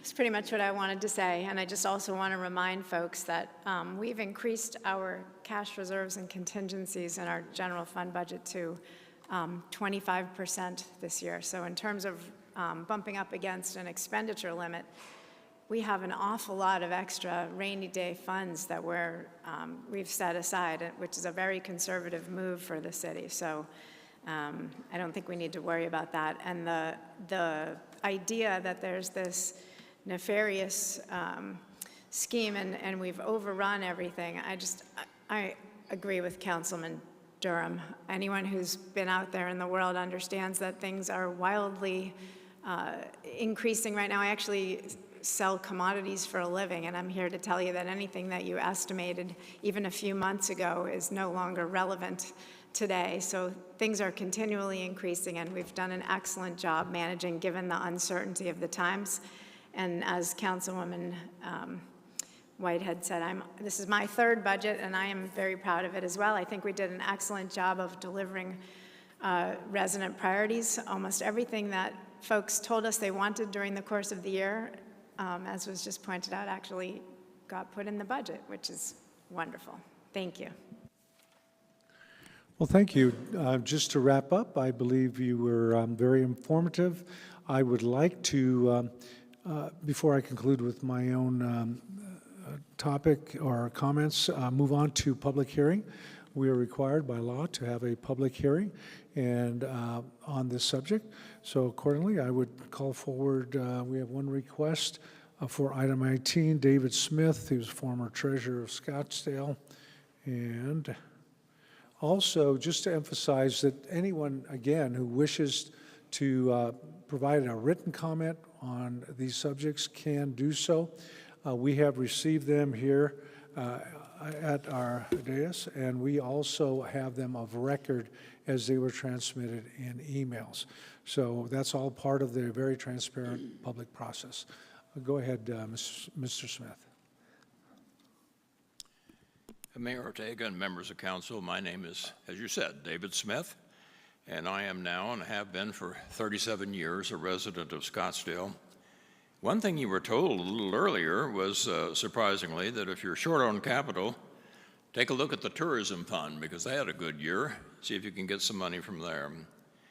And among the several actions you all will be asked to take tonight in moving forward on the adoption of this budget is to waive financial policy 10.2 as it relates to the 6 capital projects that you intend to fund with carryover reserves for the Tourism Development Commission. And without this waiver, this financial policy would limit the use of these tourism reserves to one-time commitments not to exceed $600,000 per proposal. This has been the policy since voters approved the increase in the bed tax from 3% to 5% back in 2010, and previous councils have established and abided by this policy to maximize the number of projects. And let me say that again, it is intended to maximize the number of projects that our tourism dollars could sponsor. But tonight you're being asked to waive the policy at least 5 times to permit tourism development dollars to fund 5 projects that require an aggregate of $9 million out of the tourism carryover budget. Your tourism commissioners, whom you have established as your advisors on matters of how to spend bed tax dollars, have expressed their concerns about these projects. And while they're worthy projects in their own right, they only bear a remote possibility of enhancing Scottsdale tourism. And your council report says that the commission recommended the use of tourism dollars with a vote of 4 to 3. That's simply not correct. Setting aside the question of whether these capital projects are appropriate charges to the tourism fund, and also setting aside the precedent you might be creating by waiving this policy 5 times tonight, I wonder why you're not being asked to waive the policy regarding the several other tourism projects in the budget that are designed to replace the collateral that previously supported the acreage north of Bell Road. What I'm talking about, as you know, is that debt service on the acreage north of L Road for many, many years has been charged to the Tourism Development Commission. And when the acreage was sold last year for $42 million, you were told the city would have to reinvest the sale proceeds in a variety of new capital projects totaling $19 million in order that they continue to qualify as tourism projects. And I presume the intent was so the tourism fund would still be charged the debt service. You know what these projects were: renovating a chaparral pool, renovating horse barns at Westworld, and a variety of other things that, again, have a remote relationship to tourism. I sympathize with the capital needs of the city that's caused by a number of factors, but raiding the tourism fund and waiving the applicable financial safeguards is not a supportable solution. And I suggest it's not what I and other Scottsdale voters expected when we approved the increase in bed tax in 2010. Thank you, Mr. Smith. Thank you. Point well taken. With that, I will conclude the public hearing. I see no other requests to speak, so I will close the public hearing. At this point, so many things, positive things have been said. Essentially, a budget is our best attempt to balance revenues and needs that keep our city healthy, that keep our city safe, that keep our city clean, and that forward our own well-being. And part of that well-being includes budgets for recreation, arts, our community programs. We can speak about tens of millions of dollars, and I won't go into that, but I will talk about one small item. It's a new item in our budget. 2 years ago, when I became mayor, I asked that we set up a subcommittee on education so that we could ask our peers in the school district and community district to meet quarterly. And two of our members completed that duty with me, and we meet with the Scottsdale Unified School District and the community college. One of the points of discussion was that we support scholarships, internships, and pathways. And as you know, City of Scottsdale has many pathways, from diesel mechanics, handy people, more than police and fire, of course. And so we have in our budget $100,000 that would help and assist and identify those students who would be moving into either a trade school or community college, and open that education, or remove any part of the obstacle to achieving that and serving one another. I will also say that it is with deep appreciation that we have as council for every individual who is working with the City of Scottsdale, and not just administratively, but obviously top to bottom. And I noticed this morning when the waste people came by, my wife happened to say thank you to the truck as it passed. And I say that, they were there for probably 6 seconds, did their job, and moved on. So with that, we have a complete report, and I will ask for a, so we have completed the hearing. I would ask to adopt ordinance number 4593 as presented, and including all of the particulars of the tentative budget. So moved. I move to adopt our fiscal year 2023-24 budget, ordinance number 4593. Second. Thank you. So we have a motion and a second, and I think I made the motion and she made the second. Either way, it all worked out. It all worked out. So we move to do that, and please record your vote.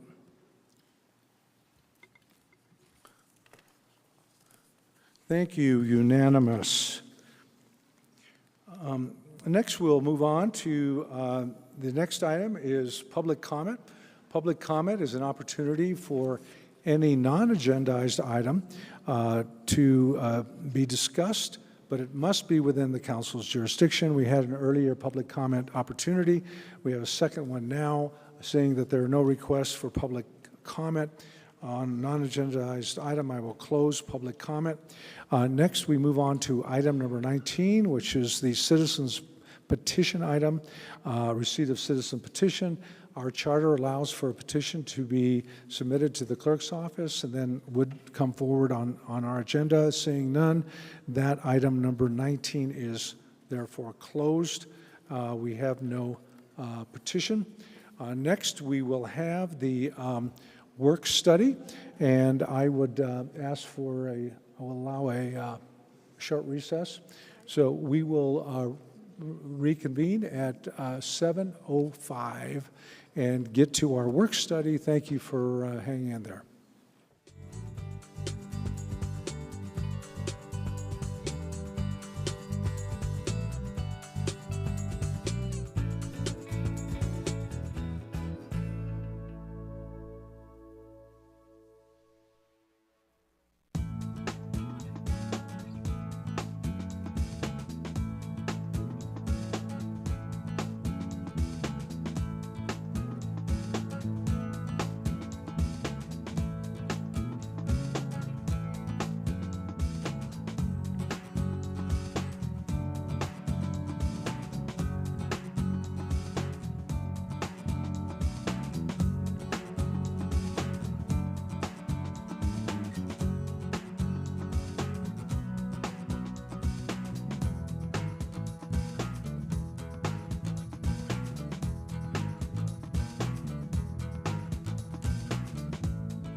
We will now reconvene our City Council regular meeting, May 16th. We're beginning the work study session, and it provides a less formal setting for the mayor and council to discuss specific topics with each other and city staff, and provide staff an opportunity to receive direction from the council.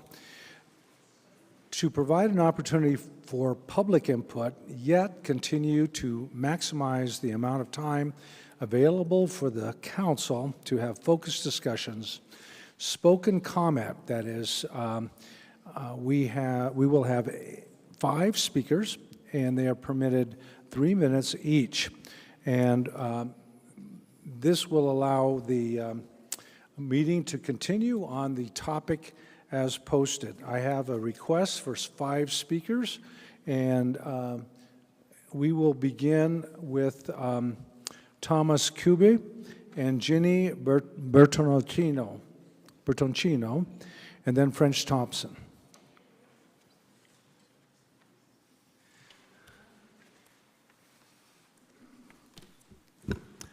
Thank you, Mr. Mayor, members of the City Council. I'm Tom Kuby. I live on Sunnyside Drive in Scottsdale. I appreciate that you're discussing the issue of road diets outlined in the street element section of the Transportation Action Plan, which lately has really galvanized your constituents. The introduction to this section specifically mentions reconfiguring existing streets, i.e. eliminating lanes. The goals listed aspire to achieve, among other things, emphasize traffic safety, livable streets, multimodal community access over traffic throughput, emphasis on over. Reducing capacity by cutting traffic lanes will neither contribute to safety or the ability of motorists to travel readily in Scottsdale. The 45-page staff report concludes with 2 offset paragraphs inserted to focus on the main concerns of road diets. 1, that emergency vehicle access travel will not be impeded as cars will get out of the way and safety will not be compromised. Really. When lanes are reduced, safety is negatively impacted for all users. Road diets have seriously mixed success. Communities like Los Angeles, Akron, Ohio, Philadelphia, and Oakland, California, where road diets were implemented, experienced increased accidents and injuries. City planners there are still perplexed by that unexpected outcome. That speaks directly to safety. The final offset paragraph in the report addresses housing unit growth, and that traffic is generally consistent, implying that traffic won't substantially increase. Now, does anyone in this room believe that 10,000 new apartments approved and yet to be built will not contribute to added traffic safety and congestion? Really. More apartments will be proposed, and you will approve more, most likely on split vote approvals. Currently, Phoenix is building a wall of apartments and condos along Scottsdale Road, each of them with motor vehicles.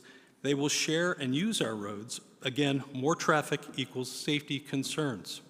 Scottsdale's own economic development strategic plan states Scottsdale's population growth is 3 times the U.S. average. We expect your previous decisions will significantly grow traffic volume, which will impact safety. The proposed shrinking of the streets is really counterintuitive. Growth means traffic, traffic impacts safety.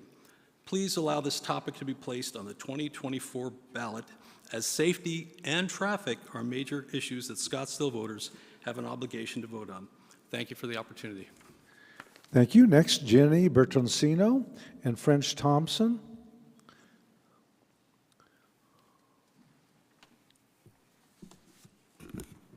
Can you hear me? Okay. Mayor and Council, I'm Ginny Bertoncino, longtime Scottsdale resident. We've all heard the reason for creating complete streets is safety. How can it be true? 10,000 apartments already approved throughout the city haven't even broken ground yet. Thousands of new apartments will definitely add to our current traffic congestion, yet reducing lanes on heavily traveled roads makes it safer? It's a lie. How can emergency vehicles make their way through congested streets without entering a bike lane, a sidewalk, or a center divider? yet complete streets are safer, it's a lie. I lived at Thomas and Hayden for 27 years. I traveled down Thomas Road to and from work during that time. Coming home where 3 lanes turned into 2 heading eastbound toward Hayden caused traffic to wait 3 or more signal lights to even reach that intersection. Yet reducing lanes on Thomas Road will make your commute safer and improve air quality? It's a lie. We're all aware of the federal government is providing funds for creating complete streets, and we're all old enough to know accepting money from the feds makes us beholden to them. Instead, why don't we take a deep breath, take a break, and use the money we pay in taxes at the gas pump to fix existing roads that are full of potholes? Our city streets have become horrible and unsafe to drive. Solange, we've heard you tell us it's all about safety. I don't believe that's true. If it was true, the other 43% of council members would vote the same way you do. But they don't. They're listening to the citizens of Scottsdale. Please put the measure on the ballot and let Scottsdale residents decide. That's the only fair and equitable way to resolve this issue. I'll end with a question. What happened to common sense? Next, we have French Thompson and then Charles Fernandez. Let's keep things moving. French Thompson, Charles Fernandez, and then Patty Badenoch. Mr. Mayor and City Council members, thank you for allowing me to be here. French Thompson, 7148 East Main Street. Boy, she makes a lot of sense there. You know, it's all about the money. You guys have been talking about money all night long. It's money. It's all about money. Road diets are not about public safety. It's all about the money. It's disingenuous to say that this is about public safety. In fact, this is simply a misdirection of the facts. No one's upset about public safety or wanting to vote on where to put a stop sign or speed limit signs. Nobody wants to do that. They're wanting to have input in the removal of traffic lanes, which are used every day by Scottsdale citizens and other people coming and going in our city. City taxpayers paid for the roadways that you want to take away with more taxpayer money. The very nice medians who are on 68th Street are not all that old, and they were paid with citizen taxpayer money. Now they're being torn up using more taxpayer money. Whether or not it's local taxpayer money or federal taxpayer money, it doesn't make any difference. It's still taxpayer money. Federal money is our taxes, the money we pay. So it's not free money. You guys all paid for those taxes. So shouldn't the taxpayers have some say on how you squander their money? It wouldn't surprise me a bit if the same contractors that built the medians on 68th Street aren't the exact same contractors that are now tearing it up and digging up the ground. This happens in Scottsdale all the time.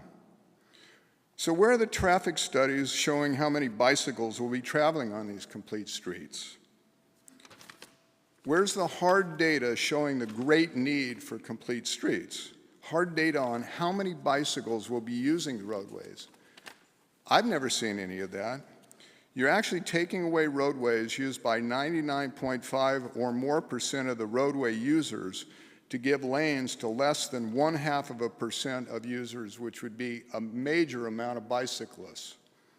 How do you justify adding lanes of traffic in the more affluent, less densely populated part of Scottsdale while spending money to take away from the less affluent, more densely populated part of Scottsdale? This is a distinct form of economic and traffic discrimination. This road diet plan is simply trying to diminish the value of and access to Old Town Scottsdale. Taking away the flowers and plants on 68th Street to stripe for bikes lane is just one example of this. The only reason why the City Council does not want to let taxpayers vote on this is because they know that the citizens will vote no.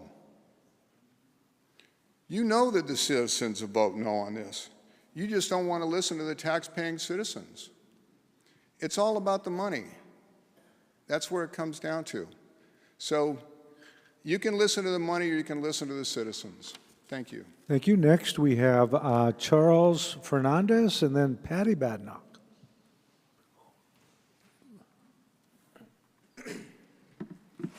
Mayors and members of the council, thank you for the opportunity to address you this evening. My name is Charles Fernandez.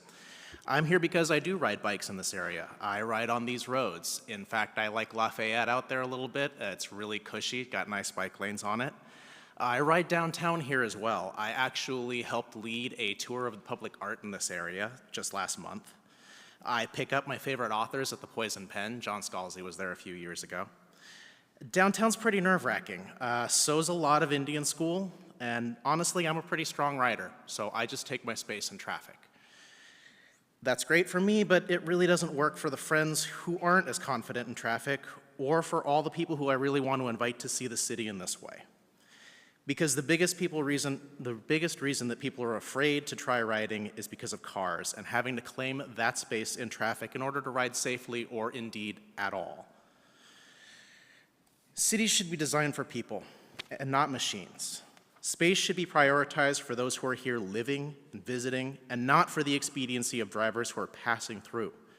Complete Streets policy and proper collection and application of traffic data informs leadership how to do exactly that. Road designs tell drivers how to act.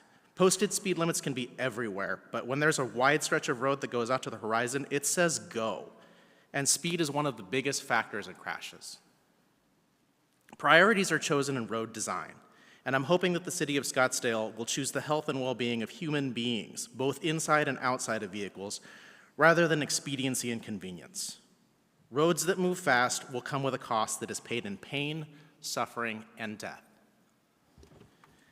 I like being alive. It's kind of become a habit. I want to keep at it. And honestly, riding bikes brings me a lot of joy. It puts me in closer touch with the neighborhood, with local businesses, and with people. It means I appreciate little things like water and shade and public art. And I hope there can be space for that for myself and for everybody else who wants to share the city. Thank you. Thank you. Next and last, we have Patty Badnock. Mr. Mayor, the previous speaker didn't state his address. Oh, sure, please. I'm sorry, Patty, place of residence. Pardon me, that would be 1533 East Palm Lane. My apologies. Thank you. Next, we have Patty Badnock. Patricia Badnock, 47-year resident of Scottsdale. I heard that this road diet was overwhelmingly supported by the residents of Southwest Village at 68th Street, which is south of Indian School. So I decided to go to the neighborhood and find out for myself by doing a random survey. I took a survey form, and at this point I'd like to read it to you. We, the undersigned residents of Southwest Village, oppose the removal of the vehicular lanes on 68th Street as approved by the council. We also are opposed to the proposed lane reduction on Thomas Road. Additionally, the Southwest Association does not speak for us, and no formal vote or survey was organized or conducted to represent the views of Southwest Village residents of these matters. So I went door to door, and I was appalled at what I saw. In short amount of time, I filled 2 pages, here they are, of 30 signatures, and there were also other volunteers collecting signatures using the same form, and I just received 13 more. That's 43 total. Very few residents know about the project, and those who found out were outraged. Many people thank me for stopping by and are disappointed that this is a done deal.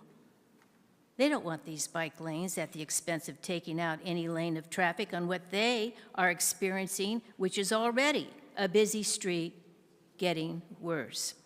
You people on the council have been told that an overwhelming majority of this neighborhood supports the project, and you can see from my survey that this is clearly not the case.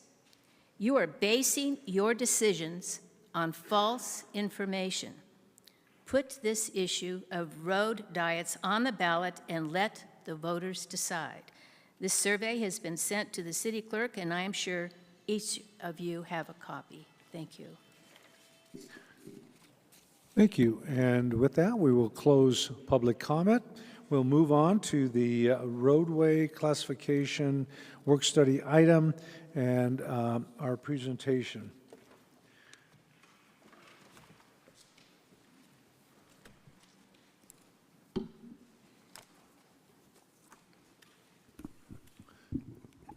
Mr. Malachenko. Pardon me? Yes. Thank you, Mayor Ortega and City Council members. We hope this presentation will provide valuable information and historic background on roadway reclassification, lane reduction, and repurposing of excess road capacity and the continued use of these proven processes in developing transportation system for everyone in Scottsdale. Next, please.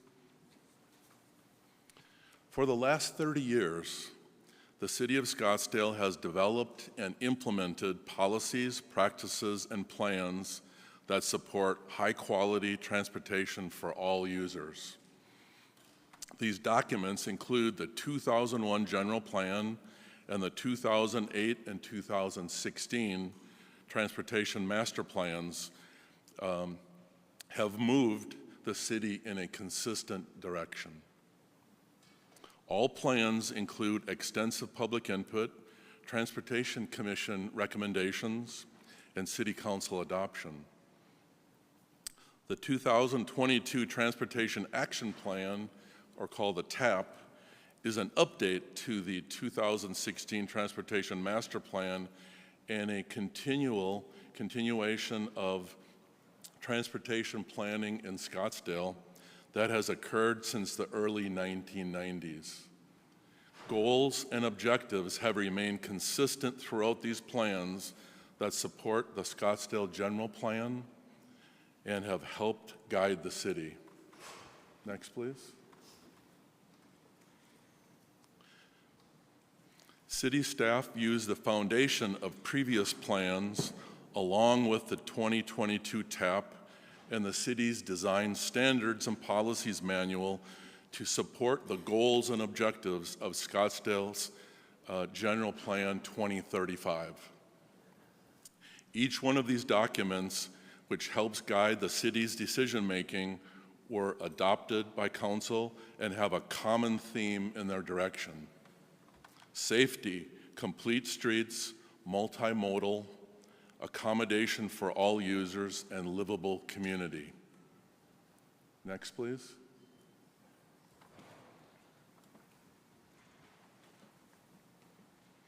With each master plan update over the last 20 years, Scottsdale's road reclassifications have been evaluated to account for changing capacity based on long-term volume trends and land use patterns. Street reclassifications are a common occurrence in transportation master planning. They're based on a level of maturity in the city's existing transportation network and consideration of surrounding and current future plan development.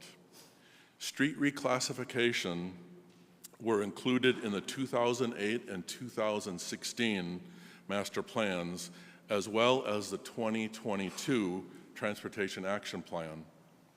The TAP reclassified 17 roadways that were significantly under capacity to a lower functional classification. Next, please. The goals, policies, and performance measures of the TAP's street element provide a balanced approach for staff to evaluate roadways and provide added safety and designs that accommodate all users. The TAP lays out a policy of roadway restriping following scheduled repaving. This process, which includes extensive coordination between transportation divisions, would design striping to improve on-street bicycle accommodations and center turn lanes while keeping existing pavement width. So the curb-to-curb configuration of the street stays the same. Some of the elements of the restriping can also include reallocating extra space for parking, shoulders, transit use, turn lanes, medians, or pedestrian refuge islands. Next, please. For a successful project, the city strives to implement transportation solutions that stress sharing the road and safety first. In all of staff's efforts, we attempt to use the right-of-way in the most effective manner to address the needs of all users. The city's transportation system has taken decades of quality work by staff to develop based on data-driven solutions. Much of the heavy work has been completed, but there is still more to be accomplished in filling the remaining system gaps. Next, please. Some of the most important data for transportation planning is the city's traffic volume trends. Every 2 years, city staff collects volume data for the city's major street network. This has occurred over the last 20 years, providing strong data on traffic, conditions, and trends occurring throughout the city. The information is key in determining if changes need to be made for a road to perform more efficiently and is paired with anticipated and historical development patterns. The volume data collected over numerous years is what the city uses in recommending future restriping changes. Next slide, please. The main reason citywide traffic volumes have remained stagnant while development has grown is due to the construction of the regional freeway system. In 1989, the freeway system was in its infancy, and people used the roadway network. Starting in the early 2000s, when the Loop 202 and the Loop 101 were completed, traffic migrated to the freeway system. As a result, the city has seen a constant rate of traffic on most major roads. This and the creation of the Sonoran Preserve in the mid-1990s created these traffic volume patterns. Next, please. The TAP reclassified 17 roadways to a lower functional classification. This is the list of reclassified streets from the TAP. These roadway segments listed on the slide have traffic volume significantly under capacity.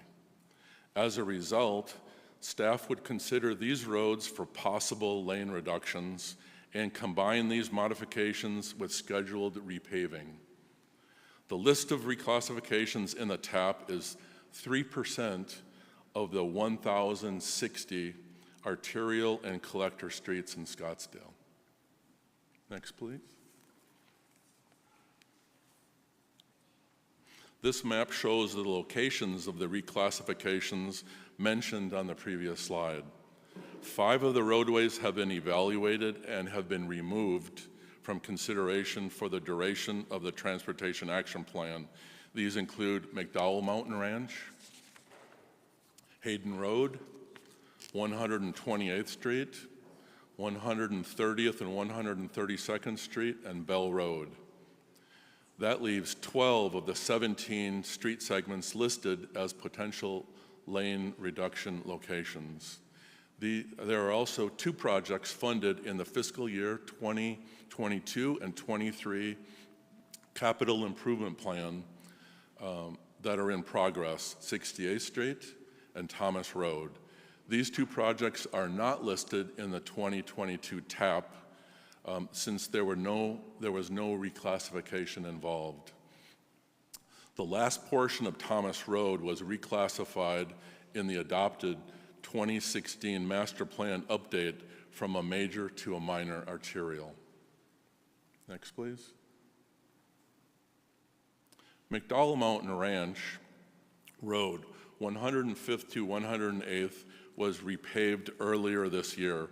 We did not change the lane striping following the repaving because our analysis determined that there was minimal benefit to reducing lanes, as the existing bicycle and pedestrian facilities were already adequate. Next, please. 96th Street, Shea to Via Linda, is a strong candidate for restriping to 2 lanes. It's currently at 4 lanes. The volumes have been constant since 1998, as you can show on the graph on the bottom. There are no existing bike lanes, therefore it would provide strong connections to the active transportation network shown on the map and complete the 96th Street corridor all the way up to Redfield Road. Next, please. This we call the Spaghetti Bowl. This slide provides an example of a series of roadways in a confined area, significantly under capacity, within a built-out environment. As with all of the roadways on the table, this area was reclassified and will be evaluated and potential options considered. Next, please. 2 goals of the type of initiative, of this type of initiative, are to complete the bike network and provide consistent roadways. This slide shows both 68th Street and Thomas Road projects and the remaining connections to be made to fill gaps throughout the system, which include streets, multi-use paths, and canals. Each road will also have a uniform street configuration from one end of the city to the other. Next slide, please. The Transportation and Streets Department has 7 distinct sections with various disciplines and expertise. All work collaboratively and with other departments on developing transportation solutions that may include pavement markings and potential lane reductions and safety features. Next, please. The TAP lays out a policy of roadway restriping following scheduled repaving. This restriping protocol will be applied when roadways are due to be treated. The process would keep existing pavement widths and could include removing vehicle lanes from a roadway and/or reallocating the existing space for bike lanes, parking, shoulders, turn lanes, medians, or pedestrian refuge islands. Next, please. Over the past 20 years, there has been a steady increase in the number of multifamily housing units in Scottsdale. Planning Department data shows that between January 2010 and December 2022, approximately 26,500 units have been approved through the entitlement process. Within that same time, 6,900 units received Development Review Board approval, with 10,800 units being built and 2,900 units currently under construction. Despite the growth in multifamily housing, traffic data for this same period in the city remain constant, showing vehicle miles traveled between 3.8 and 4 million miles per year. As I said before, several factors account for this, including the development of the freeway system, which has redirected traffic from city streets, and the creation of the McDowell-Sonoran Preserve, which has reduced development density in northern portions of Scottsdale. Next, please. The National Community Survey is an important piece of information for the city in looking at trends. Since 2020, ease of travel by car is the highest it's been since 2003, and our goal in the TAP is to maintain ease of travel by car above 70%. Currently, 78% of community survey responders to that metric rated ease of travel by car as excellent or good. Next, please. Since 1995, Scottsdale has increased its bike lanes from 8 miles to almost 200 miles across the street network, and has also added 132 miles of paved paths. Active transportation is a key element of the city's history and has been part of efforts for decades to provide choices for all users. Next, please. New technology is emerging, and the city must provide space that can support all of these forms of transportation safely in our network. Federal regulations, space limitations with increased usage, and north-south directions are challenges that we have with canals and paved paths. So it will be key to continue to expand on-street facilities throughout Scottsdale. Next, please. The city's planned lane reduction projects will not adversely affect emergency response. Road diets implemented in other cities often use a series of infrastructure changes, such as moving curbs to narrow streets or building barriers to protect other users of the road. Scottsdale roadway configurations would occur using pavement marking or paint and space. Drivers on roadways are required to move to the right and yield the right of way to allow for safe and efficient passing of emergency vehicles with lights and sirens activated. Drivers will have the same ability to do this following a lane reconfiguration using paint marking only. Transportation and streets have received concurrence from both fire and police on this item. As an added public safety benefit, removing excess travel lanes or roadway capacity can help reduce speeding. Next, please. Transportation and streets staff work collaboratively to create unique project-specific public involvement plans to meet the needs of city projects. Staff develop appropriate designs for new roadway striping and conduct public outreach before making any major changes to the pavement striping of a roadway. These are potential public outreach strategies and tools, and it's our goal to constantly improve our public outreach efforts. Next, please. There are several transportation-related initiatives throughout the United States and the world, including Vision Zero, 5-Minute City, and the growth of light rail transit as a major form of transportation. Vision Zero is a strategy to eliminate all traffic fatalities and severe injuries while increasing safe mobility for everyone. It's a great goal.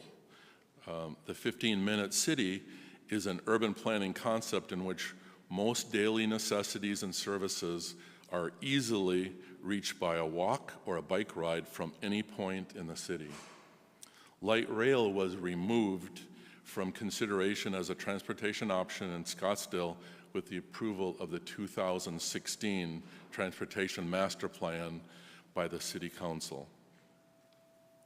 None of these initiatives have been adopted or are under consideration in Scottsdale. Two planning initiatives that are starting in the city of Scottsdale are Blue Zones and a roadway safety action plan. The Blue Zones is collaboration with Honor Health, is looking to create a more livable and healthier Scottsdale. Over the coming years, they will provide advice on quality, livable, and healthier Scottsdale. Also, the City of Scottsdale is starting a roadway action plan We received $300,000 as a federal grant, and we will develop practices tailored to the needs of the city of Scottsdale. Next, please.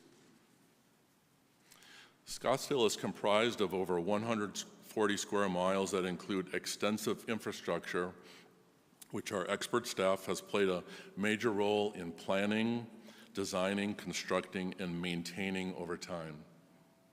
Staff has been managing our transportation system for decades, and our track record indicates that we are well-versed in our field.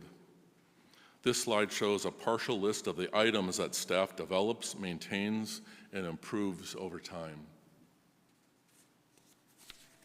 Next, please. Again, thank you for the opportunity to present this information on the city's process in helping to develop a safe transportation system for all users, one of Scottsdale's consistent goals for decades. Thank you. Thank you. We'll proceed. Councilmember Durham. Thank you. That was an excellent presentation. We've been told many times that no one will use the bike lanes. We've also been told that the bike lanes are going to be so crowded that police and fire will not be able to get through. And I believe Chief Walter is here and Chief Shannon is here. So there have been repeated claims that these plans would impede fire and police and other emergency vehicles. So if it's possible, I'd like the two chiefs to speak to that issue.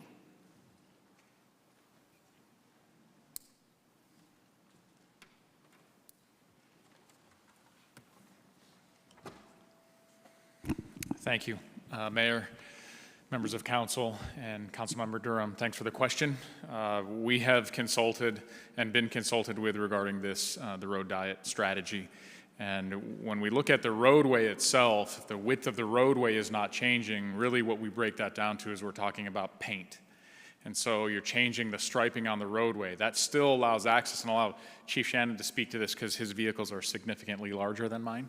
But for your average police vehicle traversing the streets of Scottsdale, road width is key. And so if we're talking about leaving road width the same, and we're talking about changing paint and restructuring lanes, then our emergency response should not be impacted at all. I know one of the previous speakers spoke about bike lanes, and police officers would have to traverse or move into bike lanes when passing traffic that's pulled over to the right per statute. You have to pull to the right to yield to an emergency vehicle. And yes, there are times when my officers are driving through the bike lane, obviously with due caution, but they're driving through the bike lanes to get around traffic that is stopped. So roadway width is important, and I think Mark talked about, and we're not talking about changing curbs here, we're leaving streets the same width, and with the streets the same width, again, I hate to belabor the point, we're really just talking about changing lane striping as in paint. Chief Shannon? Mayor, members of the council, I don't have much to add other than we did do a little bit of a deeper dive on our history. Mark pointed out very accurately that we collaborate very closely with the Transportation Department on all proposed changes in traffic, and there's no significant data that suggests that this particular project or this method specifically because we're talking about paint striping, would have any impact on our response times. In fact, the cursory studies that we've done suggest that there's actually potential for an enhancement in response times in some areas because you give people yet an additional option to space themselves as emergency vehicles are coming. So I really don't have much more to add other than that. There's no data that supports any concerns. Thank you. I'd just like to reassure everyone that your city is not run by morons. We check this out before we change streets, so we don't do this willy-nilly. The police and the fire were consulted before any of these plans to make sure everything would work right. So it's not as if we ignored the issue. We considered the issue and confirmed that it would not be a problem. Thank you. Councilwoman Janik, then Councilwoman Whitehead, and Councilmember Graham. Thank you, Mayor. But thank you for a very nice presentation, Mark. Appreciate it. Mr. Mayor, sorry, Councilmember Janik, I just wanted to make sure that the fire chief stays because I had some more questions for him, but I'll wait my turn. I just wanted to make sure that he stayed Good. around. Thank you. Thank you. Okay, thanks. All right. Thank you, Councilmember Janik. No problem. April 26, 2022, City Council meeting, vote on the TAP plan. This is what I said, printed and reviewed twice today. I ask you to do robust engagement of businesses and citizens and that you use the most up-to-date traffic information before you do the conversion. They said they would. Okay? Now, here's my question. Data. Traffic counts should be performed within 1 year of the proposed narrowing. 3 years, not good. Too many variables. The data should have been more accurate, contrary to what they promised. Data collection should be done during peak demand in peak season, January to March. I'm not sure if that was done. I would like to see the data, and I would like to see the formula that is used to normalize and extrapolate the data. I've done science research. I want to see the formulas. I'm questioning the data. There should be a separate data column for projected traffic counts with new approved construction projects. That's just the data that we need to make a good decision. Now, notification. There should be meetings between staff and each business owner that is affected or adjacent to the narrow road. I don't know, we got a petition with the 22 businesses saying they were not notified. Now, Tom went and looked, and yes, they did get postcards. Okay? These are the postcards I got last week in 1 day. 5 very big postcards. The only reason they're not in the garbage is because I wanted to show everybody the value of these postcards, and it is very limited. Now, I know it was the standard way we used to do it. We need to come up with a better way.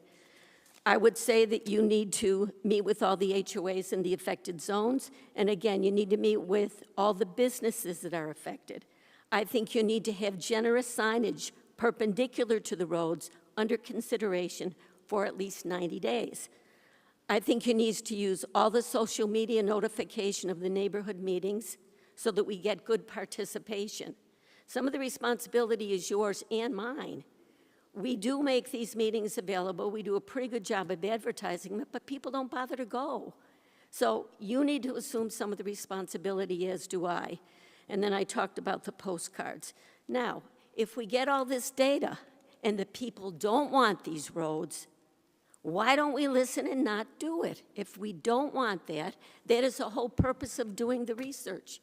If you get the majority of the business owners saying no, if you get the majority of the people saying we didn't know anything about it, and then when they find out they don't want it, perhaps we should not do it. I was voted in by the people. I promised to represent the people. I don't think the vote that was taken on these road diets represents the view of the people. I would suggest perhaps a 5-year moratorium on all road diets, or at the next election in '24, we all get to vote on it, and a moratorium until we vote on it. Now, there was a study done very recently, a polling done, and it had to do with the hospitals and Banner and Honor Health. But you know what the #1 concern was of the residents in the city of Scottsdale? Traffic. And it's not going to get better, and again, I question your data. So those are basically my impressions. I think that I was let down by the research that was done.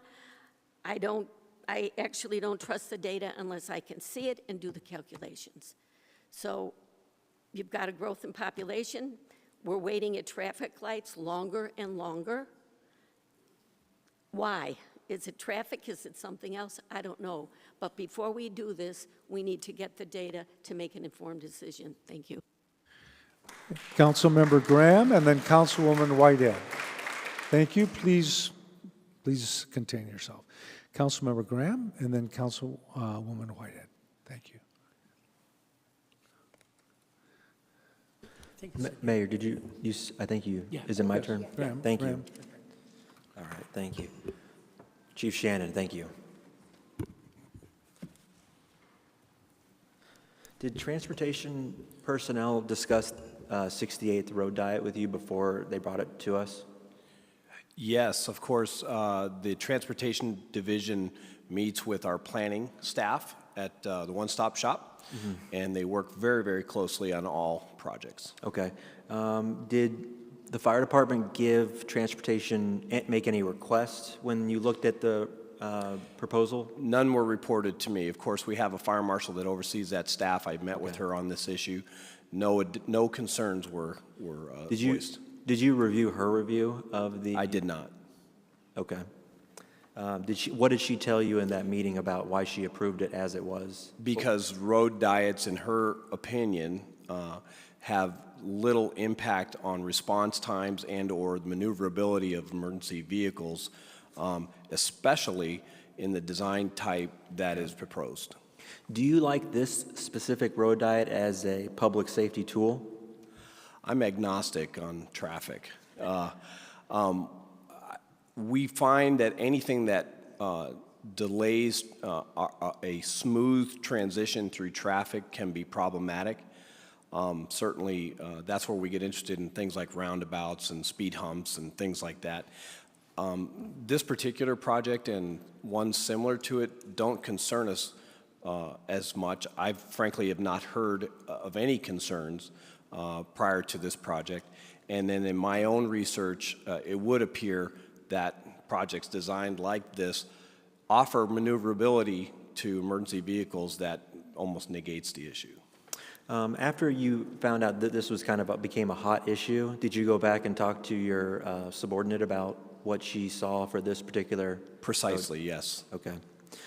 Do you think this road diet would have any chance of delaying a smooth transition of emergency vehicle? I do not. And I apologize that Maricopa Ambulance isn't here. I did convey your interest in having them comment as well.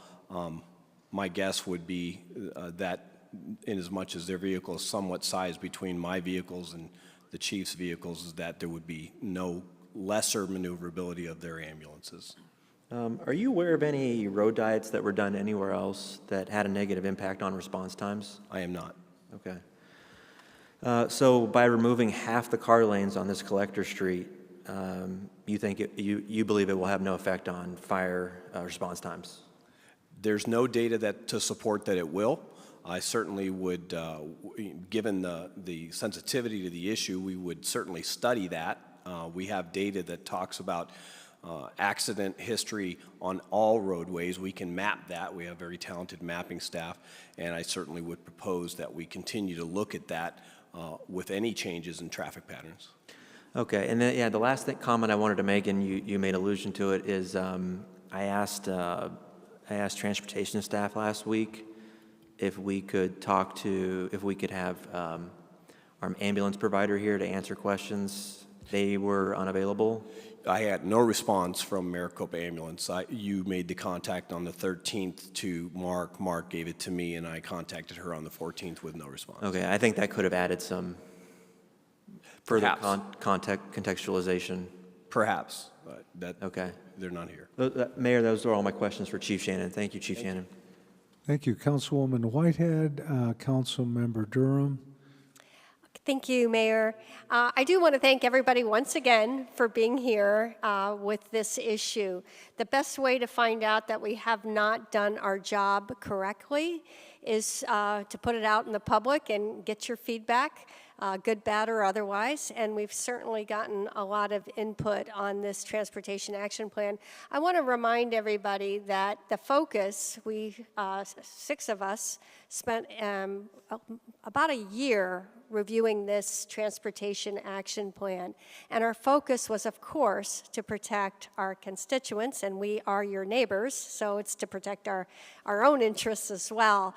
And that focus was on preventing road widening, preventing roads that will increase infrastructure at your cost, the taxpayers, in order to allow high-density development that you don't want.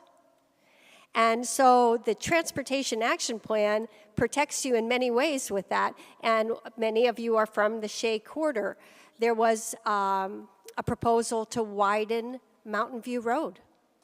That would have eliminated the nice tree-lined road between 96th and 92nd Street to allow 4 lanes of high-speed traffic, people who want to cut through your neighborhood to get to their doctor's appointments. And it also would have enabled infrastructure that justifies a future city council developing some apartments. And we've heard from everybody loud and clear, you don't want them. So when we right-size roads, it's not to get you out of your car. It's to protect your neighborhood from high-density development you don't want, and we don't even believe is a good fit for the city of Scottsdale. That's just not we're not an urban city. So that was the focus, and I also want to point out that the Transportation Action Plan, and I'm pretty proud of it because it took me 4 years, eliminated a road in the preserve. There was a road alignment in the McDowell-Sonoran Preserve, which when I was a preserve commissioner, we didn't think we had to eliminate it because the purpose of that road was it was no longer needed because of a wildlife corridor, because we built the preserve around it, we preserved the land. But that was going to be built on your dime to enable nothing more than more density in Rio Verde foothills. So that road is no more. It's an emergency access only road that will have gates. So a lot was done on the Transportation Action Plan specifically to protect the constituents who are here today and the 240,000 who didn't show up today. So did we miss something? Oh, heck yeah. Did we hear from you? Oh, heck yeah. What we have is a data-driven table. We look at roads every couple years, and it's not an opinion, it's not public safety, it's data. We look and we count cars, how many cars drove on that road, and we classify the roads based on that. So on table, Mark, you're going to need to get back up. The table, thank you for trying to anticipate the table with the road reclassifications, please. So here's where we made our mistake. We have a road reclassification table. That's completely accurate. But we added in some verbiage saying that maybe, possibly, we're going to also use the same list to put road diets. And that is where everybody exploded. Now, let's look at this. McDowell Mountain Ranch Road is on this list. It didn't automatically mean a road diet. It meant that it was under consideration. Staff reviewed it. They didn't even come to the city council. We would have said no. But they reviewed it. It's a road that is 2-lane, the entire loop. It's got bike lanes. It's got ADA compliant sidewalks. There's no reason to change it, and we didn't. And I also want to talk about the price. We're being told that we aren't doing potholes because we're doing bike lanes. Okay, forget it. Let's just take that and throw it away. What we do is we take the paving schedule, and when we repave, that's when we look at restriping. Guess what? We have to restripe anyway. So if we restripe one way or we restripe another way, it's the same cost. We're saving you tax dollars. This is the reason your taxes are some of the lowest in the valley. So there aren't, and potholes, okay, 2 different people came to me with pothole issues over the last month and a half. Those potholes were fixed within the week. Okay, we fix potholes. So if you have a pothole, call us. So let's talk about how to fix this, okay? Because we don't have a procedural problem, we have a communications problem with this document. So I do have some suggestions that I want to bring up. And this is based on the incredible input I've gotten from all of you. Some of you have written me a little cranky, but we've gone back and forth with some dialogue and come up with some solutions. And I do want to mention that bicycle safety is safety for drivers too. This is not bicycles versus cars.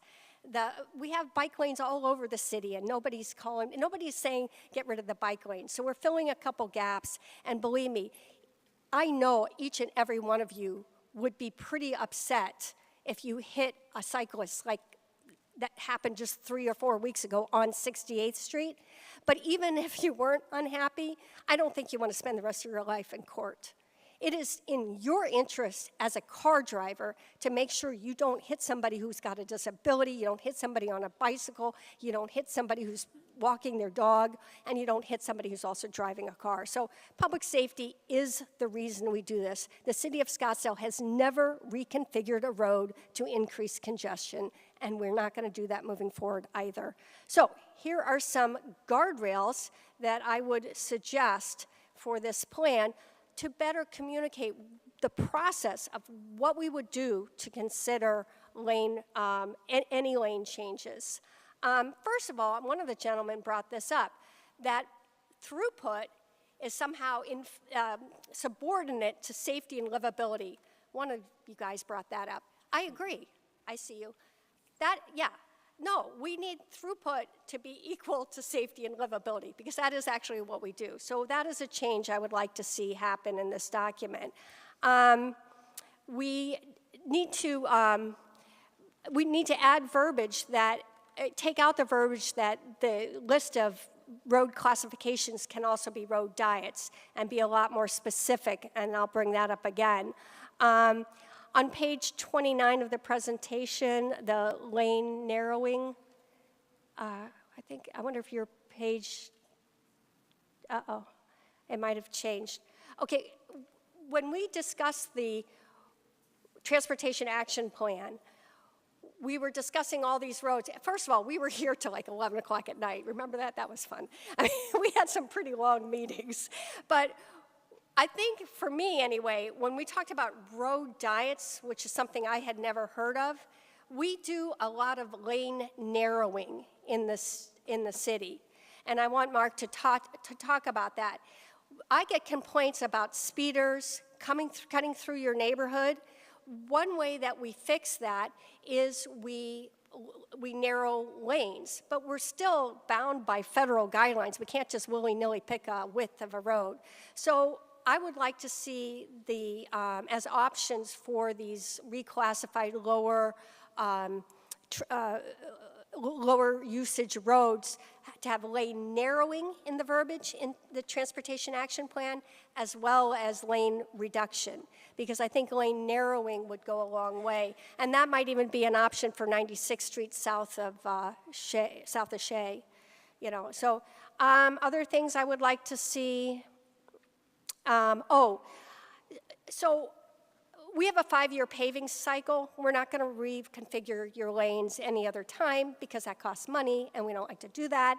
So I think that any road that is not within the 5-year paving cycle should also not be in a table of possible lane reconfigurations. And Legend Trail Parkway comes to mind. Legend Trail Parkway is a whole heck of a lot like McDowell Mountain Ranch Road. It's probably not going to ever have a road diet, but it's in there, and even though it's like 5 or 10 years out. So I would like a 5-year paving cycle. Anything beyond 5-year paving should not be even considered. It's for a future council and future residents to decide. Mayor and Councilwoman, if I might. Sure. Regarding the lane narrowing, as an example, when we looked at McDowell Mountain Ranch Road, it has 2 lanes in either direction and bike lanes already. The lanes are 11 feet, which is our standard. And then so before we looked at the width of the lanes, we said, we know this already has bike lanes, but can we narrow the lanes to put in a buffer, 2 to 3 foot buffer for the bike lanes? We didn't have enough space, so we said, we evaluated the street further. It meets our needs, and it will not be changed. So staff looks at these things. Can we narrow, because as you said, when you narrow lanes, it also helps with the speeding. And on a road such as McDowell Mountain Ranch Road, I think it's like 5,000 and it can hold 40,000. I mean, these roads, some of them have so much capacity, and that's part of the speeding problem too. And so another issue is when we looked at that Spaghetti Bowl area, 100th Street, 96th Street, right there. That area, as you can see, is fully built out. And yet, I drove the other day and I couldn't find a car. So we have an issue too because we have so much pavement over there that we have to maintain at the same time. But how do we utilize this space so that it's safe and effective? There's almost so much pavement, it's hard to make any concepts work. That's why we say we want to evaluate the options if there are to make things work. I just want to interject there. No, thank you so much. Okay, so that brings to my point. It's not, we have a communication problem, not a policy problem. So I would like just language in the Transportation Action Plan that has, again, that includes this lane narrow, includes the 5-year paving cycle. We don't even bring those up or bring those as possibles. And also, it provides more detail on the community input aspect of these decisions, the process, how, just because you're on a list doesn't mean you're gonna have your road change, but talk about the community input, talk about public safety data. I agree with Councilwoman Janik that we should have a timeline from when that data, the traffic data is. Let me see if there's any other things. So just beef up our transportation action plan on this to separate data-driven tables from possible road diets, add lane narrowing, and beef up the process so people understand that they will be very involved in this decision. And I just want to mention on the public vote, when I was up in Legend Trail, I'm sorry, they don't want 85257 to decide what's best for Legend Trail Parkway. We absolutely want to make sure that the people impacted every day of the week have the biggest voice in these decisions. Thank you, Mayor. Councilwoman Caputi, then Vice Mayor Littlefield, then myself. Thank you. Thank you, Mark, for giving us such a deep dive into the facts and the data. I think this has been sorely needed. And also thank you, Councilwoman Whitehead, for requesting this work study. When you first asked for it, do we need it? But I think, now in retrospect, it was very important. I have a question for Mark, and then I have a couple minutes of comments that I want to make, mostly because I thought a lot of what you said was so important, and I think it's, it drones a little bit, and I want to just emphasize some of the things that you said. First of all, I just want to reiterate for folks that there are very specific criteria that have to be met before we would even consider engaging in any change to our roadways. So, Mark, you've got a couple slides in here. Again, that was a really awesome but lots of information presentation. So there's a few slides that talk about, it says evaluation example, sort of. Can you just quickly, when we look at these cases, we say it needs to hit check, check, check, check. We're looking at volume capacity, we're looking at speeds, we're looking at whether there's bike lanes existing or not. It's very methodical, is it not, when you go to make a decision like this? Yeah, there's not necessarily a checklist, but it's part of staff. They put together a plan called a project assessment and engineering study for these types of projects. You look at the existing conditions and the future conditions, the speeds, the width of the lanes, are there opportunities to make modifications? And as talked about previously, there are lane widths, but there's also opportunities to take the center turn lane away. Many times we have miles and miles of center turn lanes to nowhere. It provides no access. So that's another opportunity to change. All those things are looked at by staff through existing conditions, and also in the future, we look at development patterns. Is it near the preserve as this is, or is the area built out? And we see the trends from our documentation. Okay. I want to make a few comments about roadway changes, but I first want to just make a comment that I think we also need to recognize the much more important issue that's going on here, and that's that we've got folks, political agitators, even some council members who are using false facts and misinformation to create wedge issues in our community and to try to control our agenda. The people who have been complaining about wasting time and money are the people who are actually creating the divisions that are wasting our time and money where there really aren't any. I think most of us up here recognize that we make good public policy based on facts and data, not on rumors and fear. We make way better decisions when residents are not just engaged, but properly informed. And again, that's why I'm very glad we're having this conversation tonight. Great example is the safety of our roadways. So many times we heard that, you know, making these changes was going to increase danger, and we had both the police chief and the fire chief here today to explain that that's not the case. I so appreciate the passion in our community. Thank you to everyone who emailed us with your comments on this issue. This work study was put together in direct response to the residents' concerns. We are all listening to your comments, and we are trying to make sure that our policies are clear and methodical, and that we incorporate all of your feedback. Like I said, I want to just reemphasize a few points that Mark made, because that is a lot of information in a huge chunk. So this is an amazing city.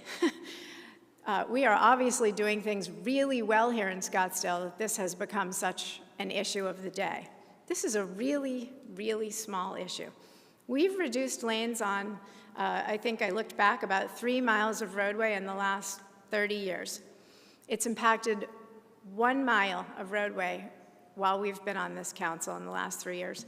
And there's only 1 other mile slated for evaluation in the near future. Restriping roads involves less than 2% of the lane miles in the city, and we only do it if we're going to be increasing efficiency and safety. The city has no interest in changing how people are driving. We just want to make sure that the lanes correspond to the cars. So we want to have capacity where it's needed and not too much capacity when it isn't, because that's what makes things unsafe. Accusations that there's schemes, we want to get people out of our cars, that we want to force light rail through the city, that's just propaganda. There's just absolutely no basis of fact in any of those things. I think Mark explained to us, our data looks back 20 years. We're looking at trends, and we fully understand that 2020/2021 was an outlier year. And there was a little asterisk in the slideshow that showed that we are removing that from consideration. So we're not trying to do a gotcha. That year was, you know, smaller than others. We totally appreciate that. And as Councilwoman White had pointed out, we're restriping, we align the restriping with the repaving. So it's not done instead of fixing potholes. We're doing them together, if we're doing it at all. So restriping a mile of roadway certainly does not take money out of our bond projects. Those are completely different pots of money. Again, the slide that showed the difference in the freeways, if you want to pull that one up, that's an amazing slide. 1989, 1990, we had no State Road 51 until 1990, no 101 until 2002, and no 202 until 2006. The city's roadways were all planned before we had these freeway systems. So this is why the vehicle miles traveled have remained flat despite the increase in our population and more development. Look at how many more freeways we have. People aren't using these side streets anymore. I know when I first moved here, you know, the 101 was not here. We were forced to use different streets than we're using now. We have voter-approved plans, our general plan, our transportation action plan, even our design standard, DS&PM, I never remember what that stands for. We're using our plans to guide our decision-making. It took us years to create these plans. We had extensive community input, and it reflects our community priorities. Having a safe and livable community for our residents is what guides our decisions. We don't just abandon the plans and the priorities over a few miles of roadway when a few of us have a disagreement up here, and we certainly don't challenge every 4-3 council vote by sending it to the ballot. There was no point in spending all that time making the plans if we're just going to abandon them the minute a conflict comes up. And again, we've had huge community input into all of these plans that we're using, including a voter-approved general plan. So I think it's imperative that we decide each case on its own merit. Some of them make sense, as Mark pointed out to us, some of them don't. Having a consistent evaluation criteria is really important. That's what makes our decisions clear. to the community. And deciding case by case maximizes neighborhood involvement. If we just decide to remove all flexibility in the future today, then neighbors aren't going to be able to tell us their feelings as that particular area comes before us. We're giving you more of a voice. 68th Street made sense. We followed the process, and I would suggest that we monitor that road. You know, people are a little unclear about what that looks like going forward. Let's monitor it and report back. If it's a success, great. And if it's a failure, then, you know, we'll admit our mistake. But I think it's important that we come back to the community and show them. So those are the roadway decisions. What I really want to talk about is the larger problem that we seem to have this reoccurring misinformation that gets out into the community.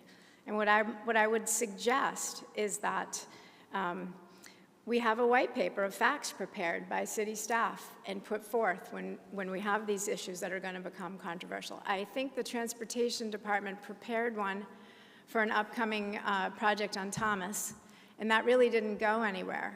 It's really good, I think, for the community to see the facts and the data and get that out there so that we can get ahead of the curve and try to explain a little bit more about what we're doing. I mean, maybe controversial topics should probably have staff do a tally of, you know, analyzing them. If we had 300 comments, are there 50, you know, unique commenters? Are there only 20 who live within a mile of the case? Those are the kind of things I think that would be super helpful. I think we really need to do a better job proactively distributing the positive resources and definitely data sheets out into the community. So to close, I just want to repeat, I think we make better decisions better decisions and public policy are made when residents and council members are educated and engaged and when we receive accurate information. And I think we should be at the forefront of improving our outreach on these topics. It's not just about mailing out in a wider area, right? It's getting the right information in front of people. It doesn't matter if we send a postcard to every single resident in the city if it doesn't give them the information they need. So let's try to do a better job creating white papers, getting the facts and data into the hands of our residents so that they feel empowered. And my last comment is just, as the rest of you, I got so many emails, but when I took the 2 minutes and attached the slides that you've presented and engaged folks and gave them the facts and data, the conversations shifted. And so I do think it's super important that we just make sure people have good information. And that's what I've got. Thank you so much. Thank you. Vice Mayor Littlefield. Thank you, Mayor. Well, when citizens learned of Scottsdale's intent to remove over 30 miles of automobile capacity on 18 different streets, they were stunned, then they were outraged, then they were angry. Most of us were not surprised at this. For many years, the main complaint regarding our roads has been not enough traffic lanes to handle the traffic, not too many. Over the past couple of years during COVID and due to people working from home, the problem lessened for a while and traffic decreased. Now, however, we realistically anticipate increases in traffic over the next several years from the additional apartment houses, condos, and businesses coming to Scottsdale, as well as coming to our neighboring cities as they too build up and build out and use their cars to travel to and through Scottsdale. Citizens rightly foresee an additional traffic coming to Scottsdale. It's not rocket science, it's only common sense. As businesses open up more and more, as 2 large additional hospitals are built, Exxon expands, and the 101 adds more lanes around the 101 bend in Scottsdale, heading from Tempe through Scottsdale to Phoenix, the thousands of additional apartments currently approved and on the books as they are built, more cars will be driven in Scottsdale, and we will need more lanes, not fewer lanes, to ensure that people get to where they need to go in a reasonable amount of time.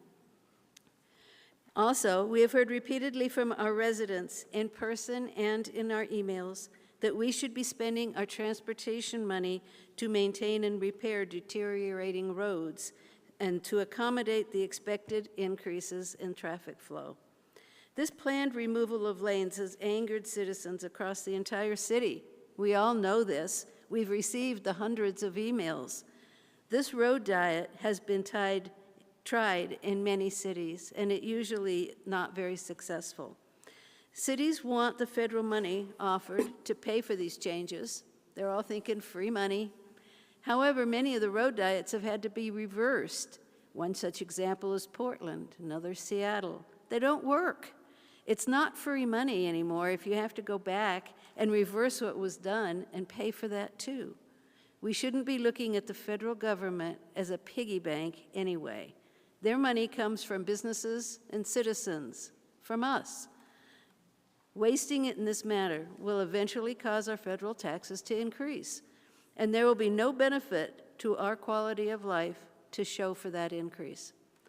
There is no free lunch, folks, and we should learn from the mistakes of others regarding these road diets. Another consideration regarding the car versus bike mode of transportation. By and large, we are an older population. We like to get out and walk, and some of us even enjoy riding our bikes, especially along the bike lanes and into the preserve. But we depend on our cars for our basic transportation needs. Most of us do not want to take a bus or ride a bike to go shopping, attend church, dine out, or pick up the kids from school or soccer practice. We want to drive, and we want that independence of movement and time that it gives us. Another point, a road diet plan has become a symbol of increasing distrust citizens have in this council and in our city government as a whole. Our citizens believe we are not listening to them when we consistently ignore their hundreds of emails, which I have a big pile of here, that have been sent to us regarding this very issue.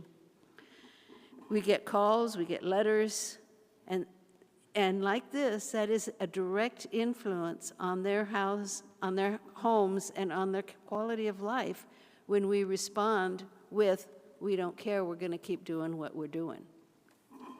A single lane is not a safer scenario than having a two-lane road. Think about it. It is much more dangerous because there's less space, and that limits your options in emergency situations. You have less space and less maneuverability. If you add bikers, walkers, skateboards to this mix, these roads can become accidents waiting to happen. It just does not make common sense. It's why we wanted 2 lanes and not 1 lane to begin with in the first place. There is no upside to doing this. It's a recipe for road rage and disaster. We spend taxpayer money we do not need to spend to achieve a narrower and more dangerous and crowded road. Another comment. Council members recently met at the Scottsdale Airport to prioritize bond projects, change their scope, and make changes in projects to align them with voter-approved allocations, money. Due to inflation in both materials and labor costs, our bond projects costs have skyrocketed by, I believe, now about $155 million to date, and going up. If we have extra money available in our transportation budget for road diets that our citizens have made very clear they do not want, perhaps a better use for those funds would be to apply them to the voter-approved bond projects that deal with the transportation needs that our citizens have told us they do want. Projects 18, 19, 20, 43, 48, and 62 might qualify and could help stretch some of our bond dollars to help cover at least some of the increases in cost for these projects. It's just a thought. We'd have to check on that. Once again, here we are trying to force feed this plan of road diets down the unwilling throats of our citizenry. With very few exceptions, the citizens of Scottsdale do not want 30-plus lanes of Scottsdale roads redelineated to reflect a reduction in car lanes. They rightfully believe this will not assist them when driving around town to doctors, grocery stores, work, or even City Hall when they come here to complain about what we're doing to their streets. While this may seem like a simple technical issue to some, it has become a divisive political issue for many and needs to be decided by the voters. By creating these road diet plans, we have divided the city and outraged people to an extent I have never seen before in Scottsdale. And that's saying something. Whether you support or oppose road diets, you should want this breach of citizen trust healed. We can do that by having the citizens decide. Our job up here is to represent the people who voted to put us in office, to be their voice on city issues, and they have been loud and clear. We need to represent what they want. If we do not, this wound will continue to fester in our community, and with every road diet plan we pass, it will be a very long time. And people will remember. From our emails, our letters, our calls, it has been very clear they don't want these road diets. If we do this against their overwhelming will, we purposefully and knowingly violate the very fabric of trust that should be the strongest bond between us. I still believe we need to direct staff to agendize a discussion and possible council action to place the issue of road diets on the next available city ballot. Thank you very much. Thank you. Now, next I will speak, and then we're going to go to some secondary comments. When I came to Scottsdale 44 years ago, it's true the highway system did not exist. And 20 years ago, when I was a councilman, I was at the ribbon cutting for the 101. And the first cars passed the 101, and we knew that within 5 or 6 years, it would need to be expanded. And whatever funds were purposed for that were spent to get what we have today. I'm going to focus on basically one phrase that brings us all here today, whether you're elected, whether we're staff, and those in the audience. And that is a word or a phrase that we put in the general plan. It's called a sense of place. Okay? Scottsdale has a sense of place. It had a moniker, most western town, 40 years ago. And 20 years ago, when they put in the 101, the moniker changed. It was still the most western town to us, but the moniker was Scottsdale, next 15 exits. Okay? It did release a lot of pressure on all of our surface streets because the 101 was open. So whether you're coming east at Scottsdale Road, there's a sign there that says Scottsdale, next 15 exits. And as soon as you approach McDowell, there's that same sign, next 15 exits. So what do you find when you're coming off 80-mile-an-hour or 75-mile-an-hour freeway? You get a sign. I was going to compliment, I've been told numerous times, gee, you have a new welcome to Scottsdale. And there's a welcome to Scottsdale sign. You may have noticed. It's right there at McDowell, at Thomas, at Indian School, at Chaparral, McDonald, near where I live, and they go up, and they're very attractive. Well, as you get off, again, driving 80 miles an hour, you have a destination. There's a special place called Scottsdale. As you come off of whether it's Indian School, so very nearby, there are 2 lanes going each direction, right? And there are 2 bike lanes on each side, and there is a very attractive landscape median. And as you come west towards City Hall, though that is the pattern on a major street that we have in Scottsdale. What does it do? It slows you down. That's okay. If you ask any merchant, on a highway or somewhere else, gee, I want to get them off and I want to get foot traffic in and I want to get my people. It's a business. It's a business imperative. But the other thing that you have, is we have a safe median turning lane, okay?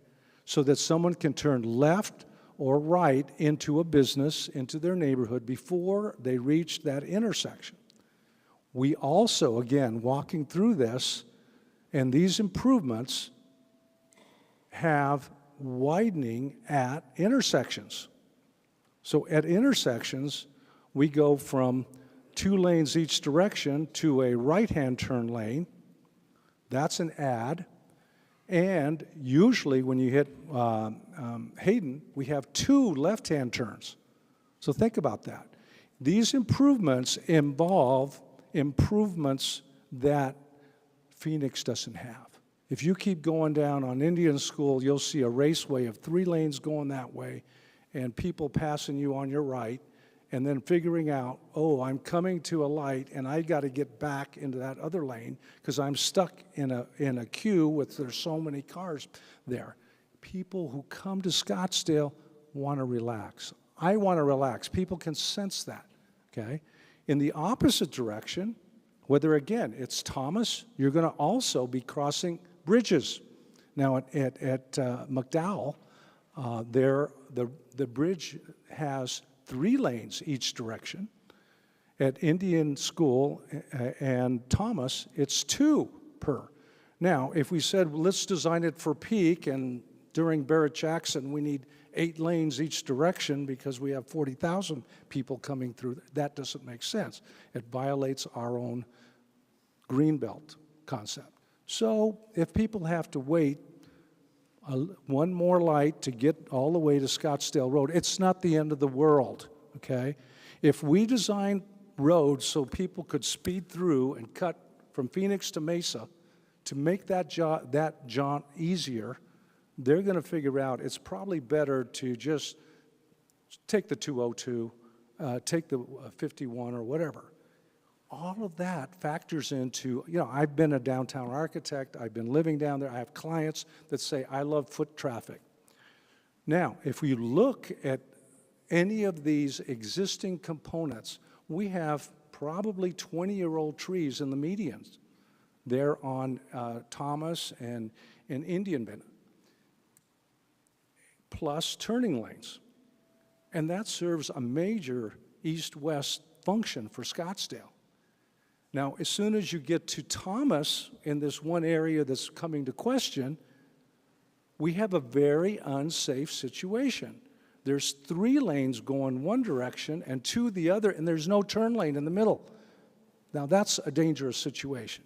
It also doesn't help because someone may want to go into a business and make a safe turn in the median. Well, what's been shown, I happened to go through that public discussion, and I saw that. They said, oh my gosh, you're losing a lane. No, we're creating a safe turning lane. I need that. I will slow down. And as soon as you go on Thomas near the Home Depot in Phoenix, you're going to say, oh, maybe I'll take this turn because there's no median right there. And that's what's happening. That's the difference when we evaluate facts and look at it. But it does relate to the sense of place. The sense of place, right? We all love Scottsdale. We want to feel, we want to see, oh my gosh, there's a nice, I got emails saying, don't let them cut those trees in the median. And we have attractive bushes, and people will say, gee, I'm in Scottsdale. I know that. Would it help if there was 4 lanes in each direction? Hell no. I wouldn't want that on Indian School or Thomas. What are we protecting? Our Old Town area. Do you think we want to take out, something on each side just because we want traffic to scoot through there? Traffic generates a sense of place when you can calm it down. And I'm not afraid to say that. That's what my customers want. If there's so much noise out there and they can't hear and see me and cars are whizzing by, they're not going to stop at my art gallery and buy some paintings. This is not a war of bicycles against cars. We are looking at solutions which widen intersections, calm people down, and the traffic that wants to go straight does, but the others that want to take Hayden South or Hayden North have a turn lane for that purpose. It's a good thing. It works, and there's also, the other way of looking at it is we have the ADA components. Having ADA access doesn't create more or fewer disabled people, okay? It doesn't, having it creates access to a human being to move around that they didn't have before. So when we widen those intersections, we are making improvements, and of course, they're fixing the potholes. They don't say, well, we're just striping for bike lanes and we're going to ignore that pothole. No. They do that as a complete project. Every component can contribute to our well-being.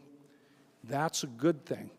That's what I look for as an architect, as a mayor, and that's why I believe that also we're not, if we were to say, let's vote on whether we're going to do a road diet anymore ever, okay, are we going to take out that median and the bike lanes there at Indian School? Are we going to take them out at Thomas? They're not harming anybody, and they're there, and they're beautiful. Go and see how it's operating. We're taking X thousands of cars every day off the highway. They're saying, you know, I found Scottsdale. It's a good thing. You know, people are trying hard, and they're investing in that area. Another thing that I find, and because I did speak to the young woman, a staffer, who said, I walked for days, and I went to every business. It was not just a card. She has that. She is a competent, professional person. She did not skip over anybody. That was over and beyond. We could find out. I met her the other day, and she's also a communications person.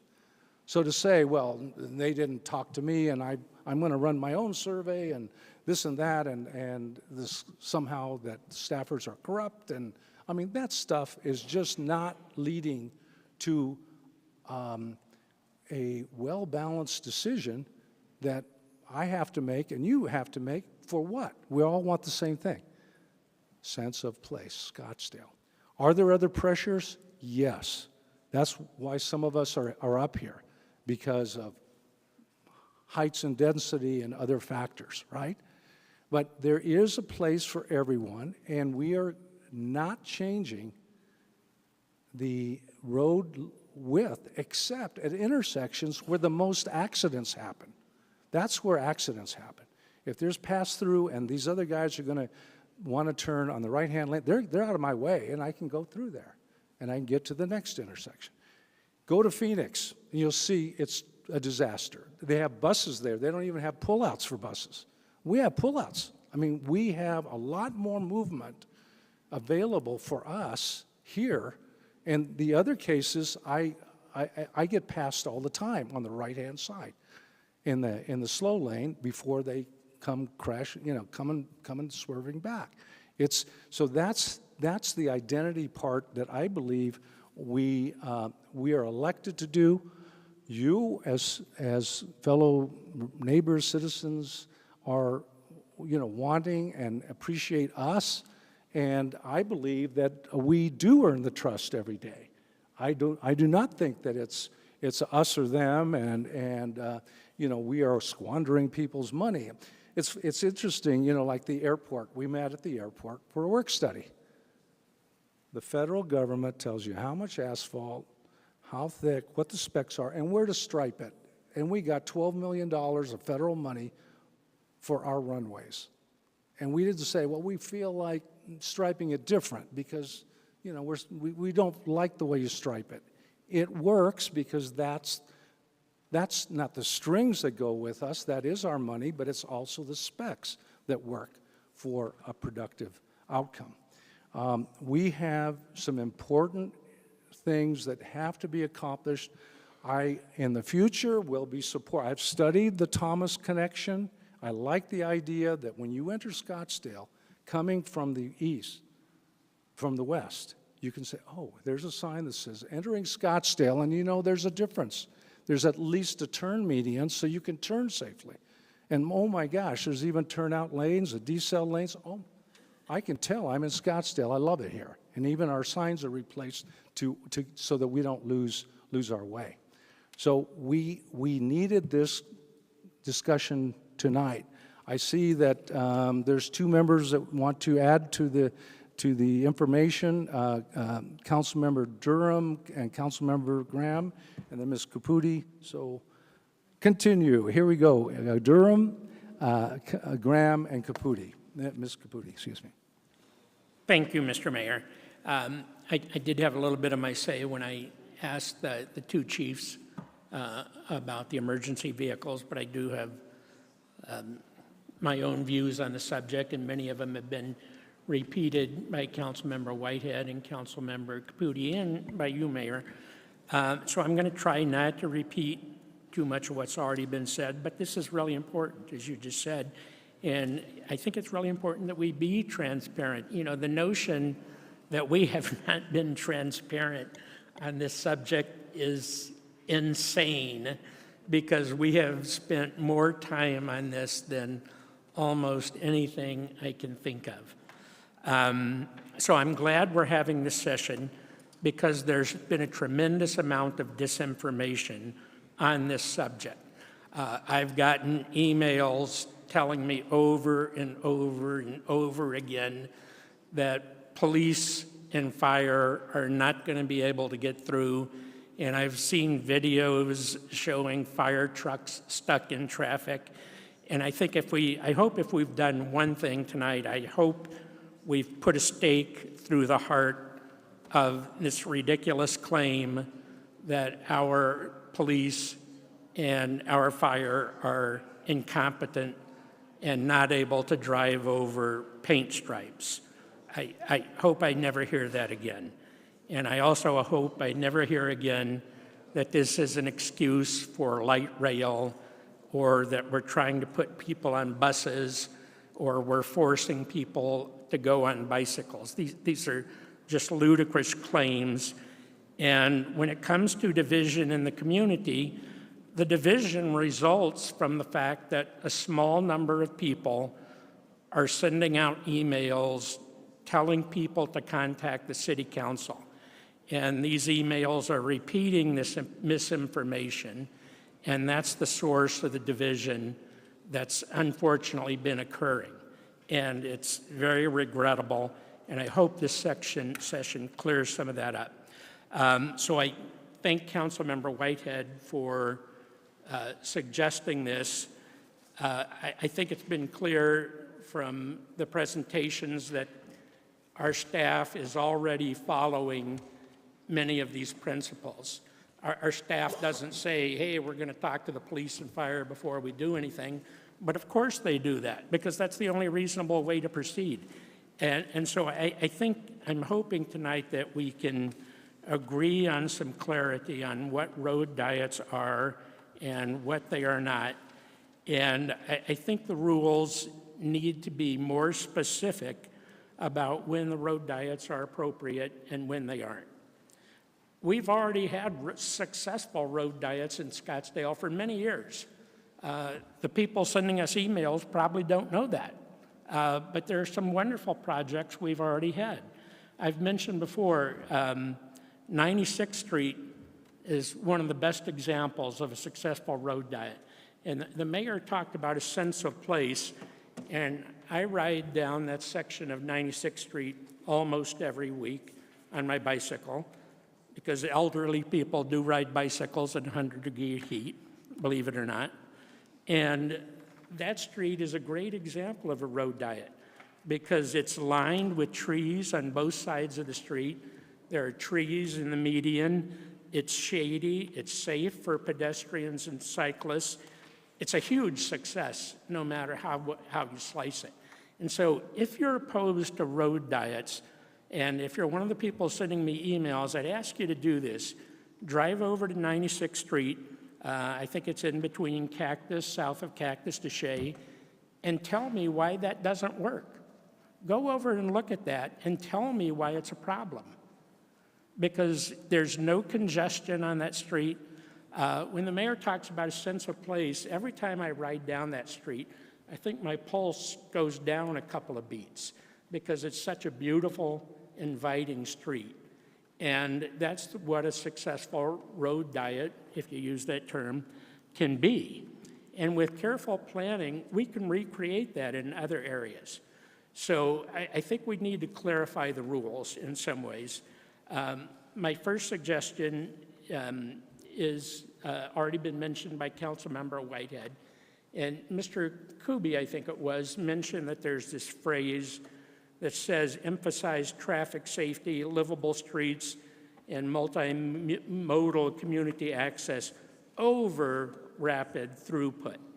And I don't believe that's very well phrased, and I don't think it's really a correct reading of the plan, because in my view, what the plan simply says that in the past, we've built out a comprehensive road network that gets us through the city safely.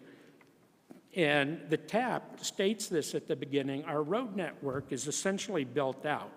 So now that the road network is built out, it's time to refine it and improve that network. And I think that's what the TAP is trying to do.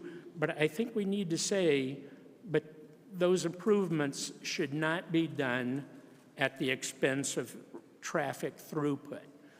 We shouldn't be doing things that create congestion. We should continue to allow people to drive at the posted speed limits, which unfortunately a lot of people in Scottsdale don't observe. But we need to continue that throughput. I think that what that phrase really means is that going forward, traffic safety, livable streets, and the multimodal access are all equally important goals. And I'd like to see the TAP rephrased to make that clear, that these are all important goals, and that perhaps safety is the most important one, but that these are all important goals.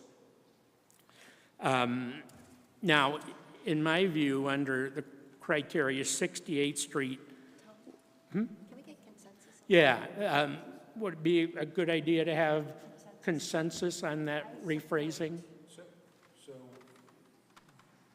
I mean, I don't So want the purpose of this work study is just to, however we may agree or round up here, since several of us want to speak, let me just ask this question. One repeating theme I hear, is that communication's important, notification's important. I believe misinformation can spin off of poor communication. Yes. And so at this point, I think that's the kind of consensus conclusions versus necessarily speaking about one particular case. Everyone has been able to speak, so I will go back to Mr. Grant. Oh, okay, if you'd like to. Yeah, I mean, that's one theme I hear. I still have some more points Good. that I wanted to make. So I would think. Now, going back to 68th Street, in my view, that was a very simple case because that street has very low volume. Parts of it are below 50%. But even though it has a low volume, it has a very high rate of accidents. In fact, it's one of the most dangerous streets in the city because it has a very high rate of collisions between Thomas and Osborne. And that's the point, there's kind of a choke point there where it moves from 2 lanes to 4 lanes. And it has an extraordinarily high accident rate, more than double the rest of 68th Street. And I think that's precisely because there is that choke point there. So safety, road diets are about safety. A lot of people said safety has nothing to do with it, but 68th Street tells you it does. And that was confirmed by the neighbors who lived in that area who told us there are a lot of accidents there. And federal studies, too, make it clear that there's an increase in safety coming from road diets, properly understood. Now, Thomas may be a different situation because the volume is a lot higher. The mayor's made some good points about adding turning lanes to add access to business. But, you know, the volume there is higher, so we may want to have more specific rules on what volume we want to see on road diets. Councilmember Whitehead made a great point that restriping doesn't cost anything. Road diets don't cost anything because, as all of you want, we are improving the streets. We're repairing them, repatching them, and when you repair and repatch a street, you have to repaint it. And so we are not doing restriping separate from road refinishing. So you got to repaint the street after you repave it, so that doesn't add anything to the cost. It's not like you can take that money and apply it to bond projects, because it literally doesn't cost any extra money. So you know, on data, I do have a little bit of concern that we don't have the most recent up-to-date data, but it's really difficult to do that. We do have historical data which shows us that even over the growth of the past years, there's been no increase in traffic. Traffic is relatively stable, so the notion that traffic is going to increase 10% next year just doesn't make any sense, particularly when more and more people are working from home. I wish French were still here, because he asked, why is it that we get extra lanes in the north and reduced lanes in the south? And the answer is that Pima Road is operating at 114% of capacity. That's why Pima Road is getting extra lanes. And 68th Street is operating at 50% of capacity. So that's why 68th Street is being shrunk. Has nothing to do with north or south. It only has to do with the traffic capacity. And Pima was way over capacity. That's why it's being widened. Has nothing to do with discrimination against the South. And when it comes to the citizens voting on this, you already voted for it. You voted for road diets because they are included in the general plan, very specifically laid out in the general plan. Nothing of that we're doing, that we've been proposing, is anything different from what's in the general plan, which was approved by the citizens. So I could go on and on about this all night. You know, if you research it, if you do research in the federal databases, and I've done a lot of it, this definitely leads to safety increases, less collisions, less pedestrian accidents. We're not making this up. It's all in the data. And as Councilmember Caputi has said many times, we've got to rely on data and facts and not on opinions and emails and all sorts of other stuff. So I could go on all night, but I think that's it. Thank you, Councilmember Graham, and then Councilwoman Caputi, Councilwoman Janik. Thank you, Mayor. Mark, can I ask you a few questions? I guess you can stay there, but slide 17. I want to go to slide 17.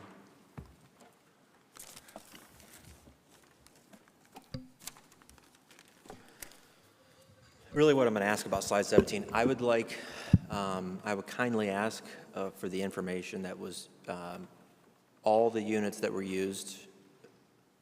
That's not slide 17, that's slide 8. Oh, sorry. Didn't mean to rush you.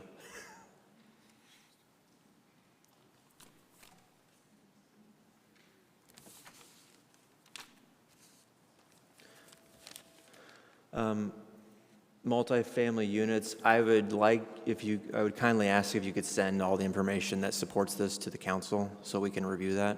Is that possible? Yeah, this was Mayor and Councilman Graham, this information was provided to us from the Planning Department. Okay. So we can provide that. Was this survey performed of Scottsdale residents? Yes, it was Scottsdale residents. I think it's done every 3 years. So what was the difference between this and the other survey that we bought that Kelly Corsett walked us through at the retreat? Is that the same survey? It's the same type of survey, correct? It's the same survey? Because where is the ease of travel?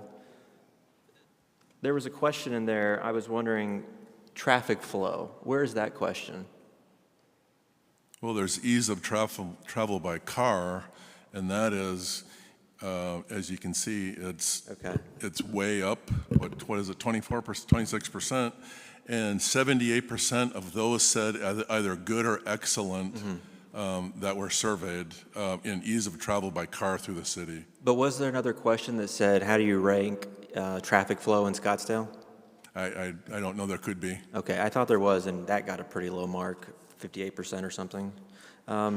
Last slide, real quick. I think, it was the technology slide, what's coming up. I'm sorry, it's near the end. It was when we talked about rideshare and scooters. There you go. You passed, right. Yeah. This is an unconvincing slide. It's rideshare keeps the same number of miles on the road, and I don't know anybody who's trading their car for a scooter or an e-bike. So I wanted to make that remark. When we put the data together for this road diet on 68th, just for clarity, what was the most recent year that we used? The most recent year? Yes, used? the latest year. I'd have to get that information for you. Was it 2020 or 2021? Well, as I said on the slide there, the section for COVID, where that data is not part of our analysis. We took the rate for the full year and did not include those months. Why did we not use more recent data from 21 or 22? So I think that's the data that we have. We do this every 2 years. I liked what Councilmember Janik said. I think that she mentioned that you had to, when you do something like this, you have to look at a year in arrears. Is that correct? Is that what she was making? Is that a true statement? I had to provide. I don't know. I'd have to provide you with this information. When will that newer data be available? I have Phil Kirchers here, our traffic engineer in charge.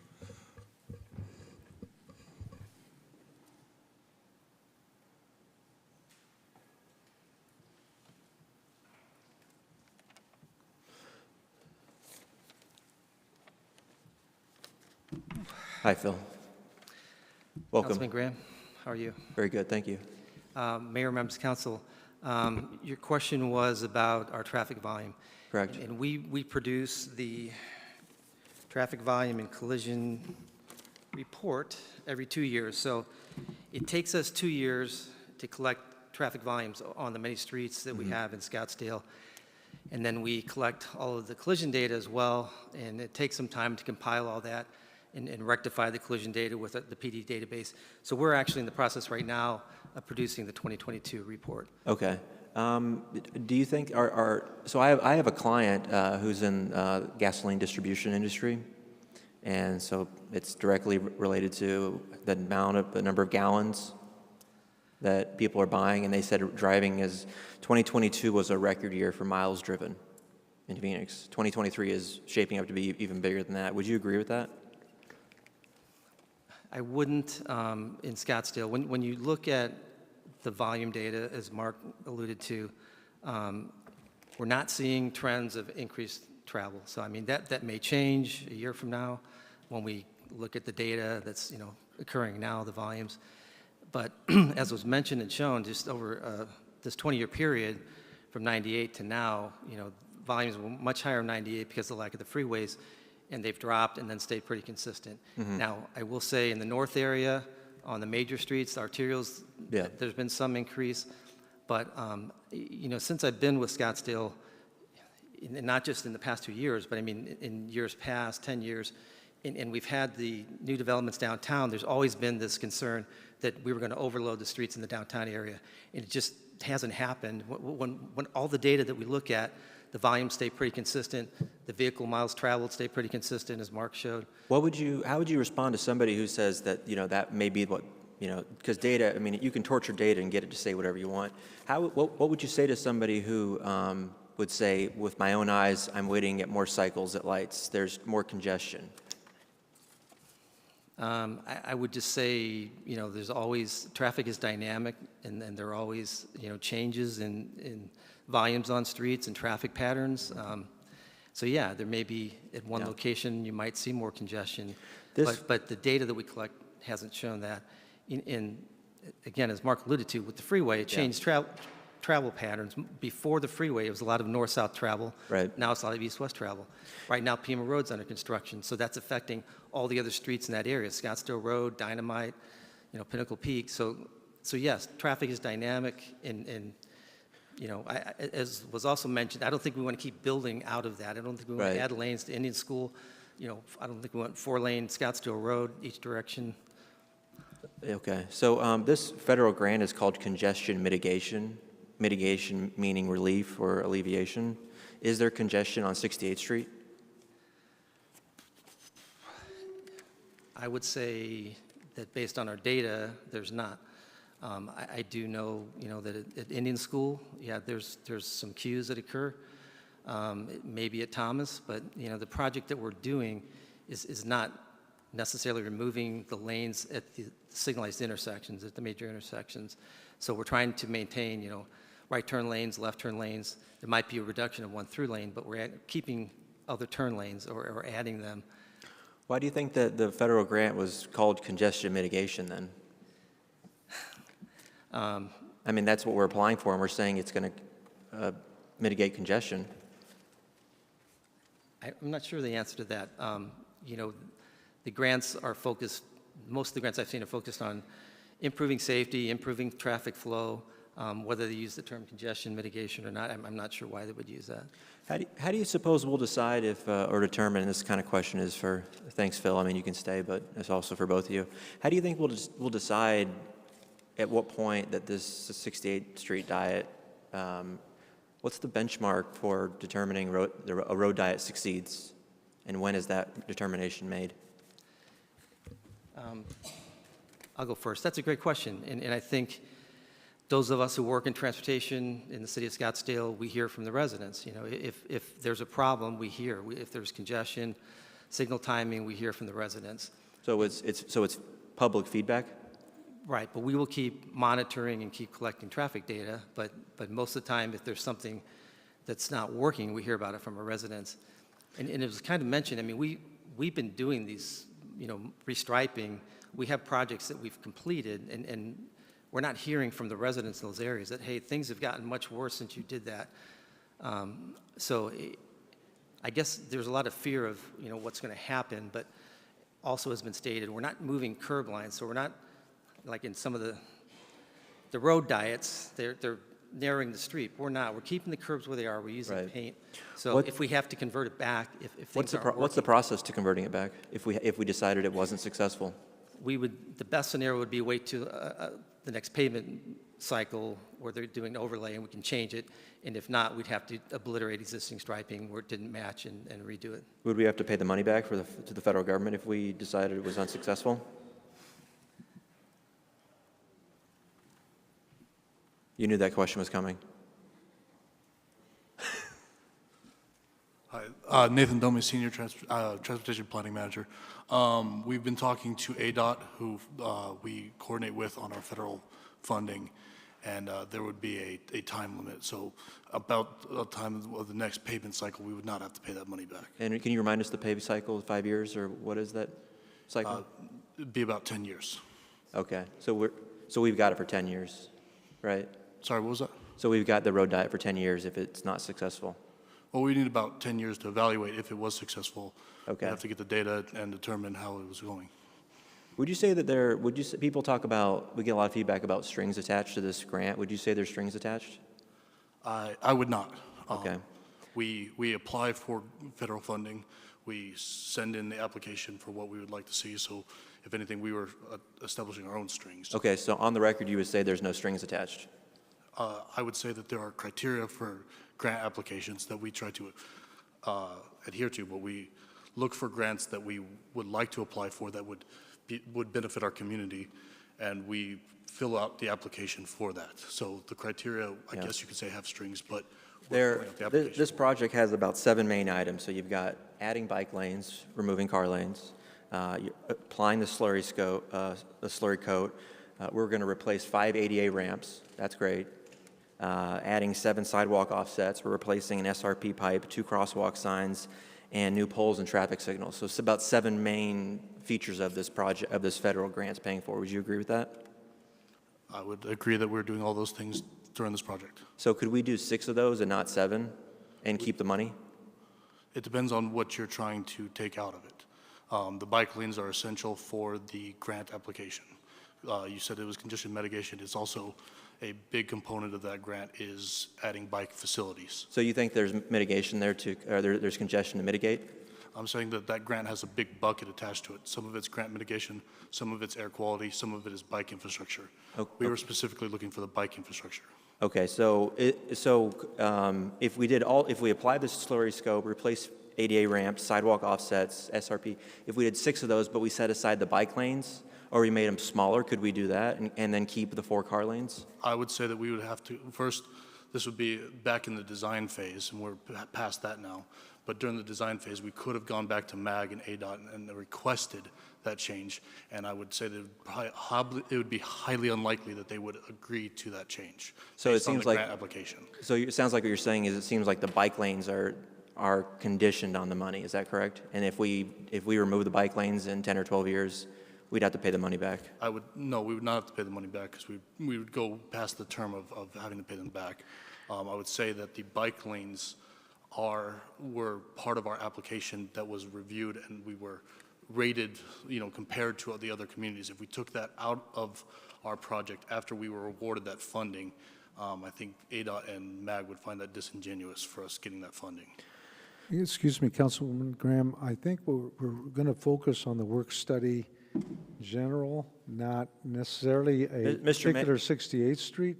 I say that because that project has been approved, and now, I believe the work is underway, including, repaving and so forth. So I don't see any use in necessarily going into speculation of. It's not speculation. No. But we have a crossway for pedestrians that's underway and under contract. We have these other aspects that are underway, and you're speculating whether or not it will work out or not. These not relevant right now. Okay, well, to me, this is relevant because it's germane to the 68th Street topic, and these conditions are on the grants for all the future ones we might do. The general topic is, whether or not we are able to evaluate through a process and communicate to the public. Okay. Not whether or not some administrator some time from now will evaluate that cars are superior to bikes or bikes are to ADA. Or that is not something we can speculate on. So that's why I'm saying you're asking some questions that are ifs, ands, or buts. These are very specific. Okay, well, I'll move along. I'll move along, Mayor. You could contribute to that discussion with a separate email of some sort on that specific subject. Okay, I'll continue along, because now I'm just going to go back to criteria about danger. Is this a dangerous street, 68th Street?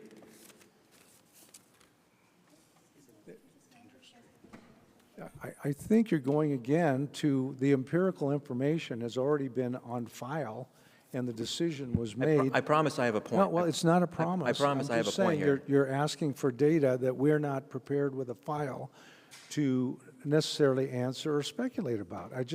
If you want to do a forensic audit on this thing, it's not the appropriate time for that. Well, what I'm getting at preparation of this matter. What I'm getting at is people talk about this is not a safe street or something like that. Is this the least safe street in the city, or are there streets that are less safe? Sir, you're again asking a relative question that has nothing and no bearing Yeah. on on what we are generally speaking. Most unsafe street. So you have to focus wanna hear that on from the staff. work study, not, I want to hear that from staff. well, staff is I not. want the public to hear it. Well, you're, You can scoff You're- at it, Tom. you- I don't appreciate you scoffing at it. excuse me, I'm just trying to make that clear just so that we can stay on topic. And the topic is the general application of it, not whether or not 72nd Street or 44th Street or 68th Street is more this or that relative to some other comparison that no one's prepared to make. Okay, let me just back up then a little bit, because it sounds like we don't want to drill into the 68th Street. That's right. Even though that was brought up by many other of my colleagues, but that's fine. Do road diets have a diversionary effect? Do they divert traffic? Do you expect them to divert traffic in general? Any of the reclassified roadways in the Transportation Action Plan, we do not see anybody being diverted to different lanes. There is a extreme disparity between the volumes on those roads and the capacity that's seeing. So we would be bringing capacity down and maintaining the same level of volume on those roadways. So you don't foresee any drivers using 64th or Scottsdale Road as a result of a road diet in this particular case, or in other cases you don't see diversion going on? Not at a overwhelming level, maybe one or two drivers, but on a whole, looking at the total volumes, it would be able to maintain the same level of volumes. Okay, so I heard some of my colleagues earlier suggest that this will slow traffic down in the area and that they'll drive elsewhere. That was stated tonight. So you don't agree with that? I would agree that it would reduce speeding over the speed limit. But the other part of that, that drivers will drive elsewhere as a result of this road diet, because some of my colleagues said that tonight. Any of the roads that are suggested in the Transportation Action Plan, I would not see that. Okay, so that you would not agree with that. We're facing several roads that have 5,000 cars on them and are built for 35,000 cars. We're bringing it down to where they're still drastically underneath capacity. Okay, and we agreed that we don't have recent data, and we asked about future data, forecast data, because we have thousands and thousands of apartments that have yet to be built. And any forecast with data on other road diet areas, including 68th Street? We do use MAG's forecasted data. We use our trends much more because they're more accurate. They're actual, real on-the-ground counts. But we do also compare them with MAG's 2040 and future forecasted data to an accurate comparison of what the road will be like in the future. Generally about a road diet, are you familiar with any road diet that's been in place that has led to an increase in collisions or fatalities? You know, the road diets is kind of a very general term. Typically, it means when you have a 4-lane street with no center turn lane, and it's converted to 1 lane each direction with a center turn lane and or bike lanes and parking. I'm sure there are studies out there that say that this specific road diet project failed and that, but road diets are included in FHWA proven safety countermeasures. So as far as the federal government, they say that it does reduce collisions. So we've researched road diets pretty thoroughly as a staff. Not other cities, but the federal guidelines and what they say, yes. So, so we researched the federal guidelines, but not how they succeeded or failed in other cities? We have looked at their case studies that have shown success with this. Yes. Okay. Are you familiar with any cases that collisions or fatalities increased? I am not. And have you encountered a situation where they road dieted a street and then they changed it back? Yes, I've seen reports of some of those in other cities that have converted back. Can you talk a little more about that, those examples? I don't remember the specifics, but we can send you some information if you'd like. Has a road diet, in your experience, ever, to your knowledge, ever violated a fire code or impaired the flow of an emergency vehicle? In other cities? Yeah. Just from what your studies that you've seen across the country. Yeah, Again, I think we have to- Councilman, you're asking something that may have legal liability, and our staffers are not prepared to testify as to the viability or circumstances on any particular case. To say that, accidents happen on sidewalks or in parks or streets is generally possible, but to quote and ask our staff to cite particular cases which could be interpreted as, which they may not be prepared to cite a day case or casualty that may or may not have involved alcohol or not, and so forth, is just not part of what we're doing today.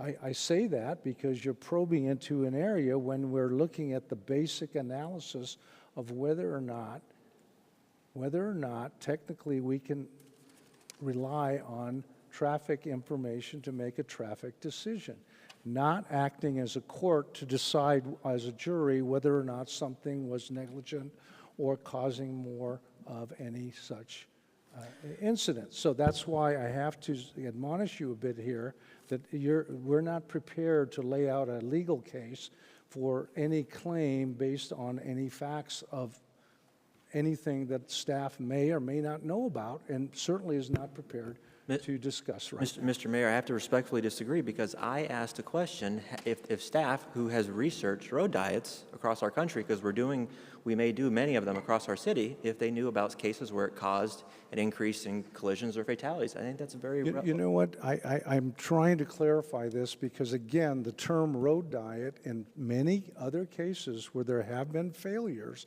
involves a physical narrowing, a widening of sidewalks. It requires construction effort. It requires a lot of things that we're not in our consideration today. So the wide term of that is not appropriate. And I'm being very specific. You could ask that question. Thank you. Staff doesn't have to answer that question. They don't have to. They don't. Well, they are not prepared to answer it. That's what I'm telling you right now. But they're allowed to say we don't know the answer. We'll follow up. You are trying to box them into a question. No, sir. No, Mayor. You are, No, because Mayor. by asking them, are you prepared or do you? You're casting aspersions about my intent. You don't know.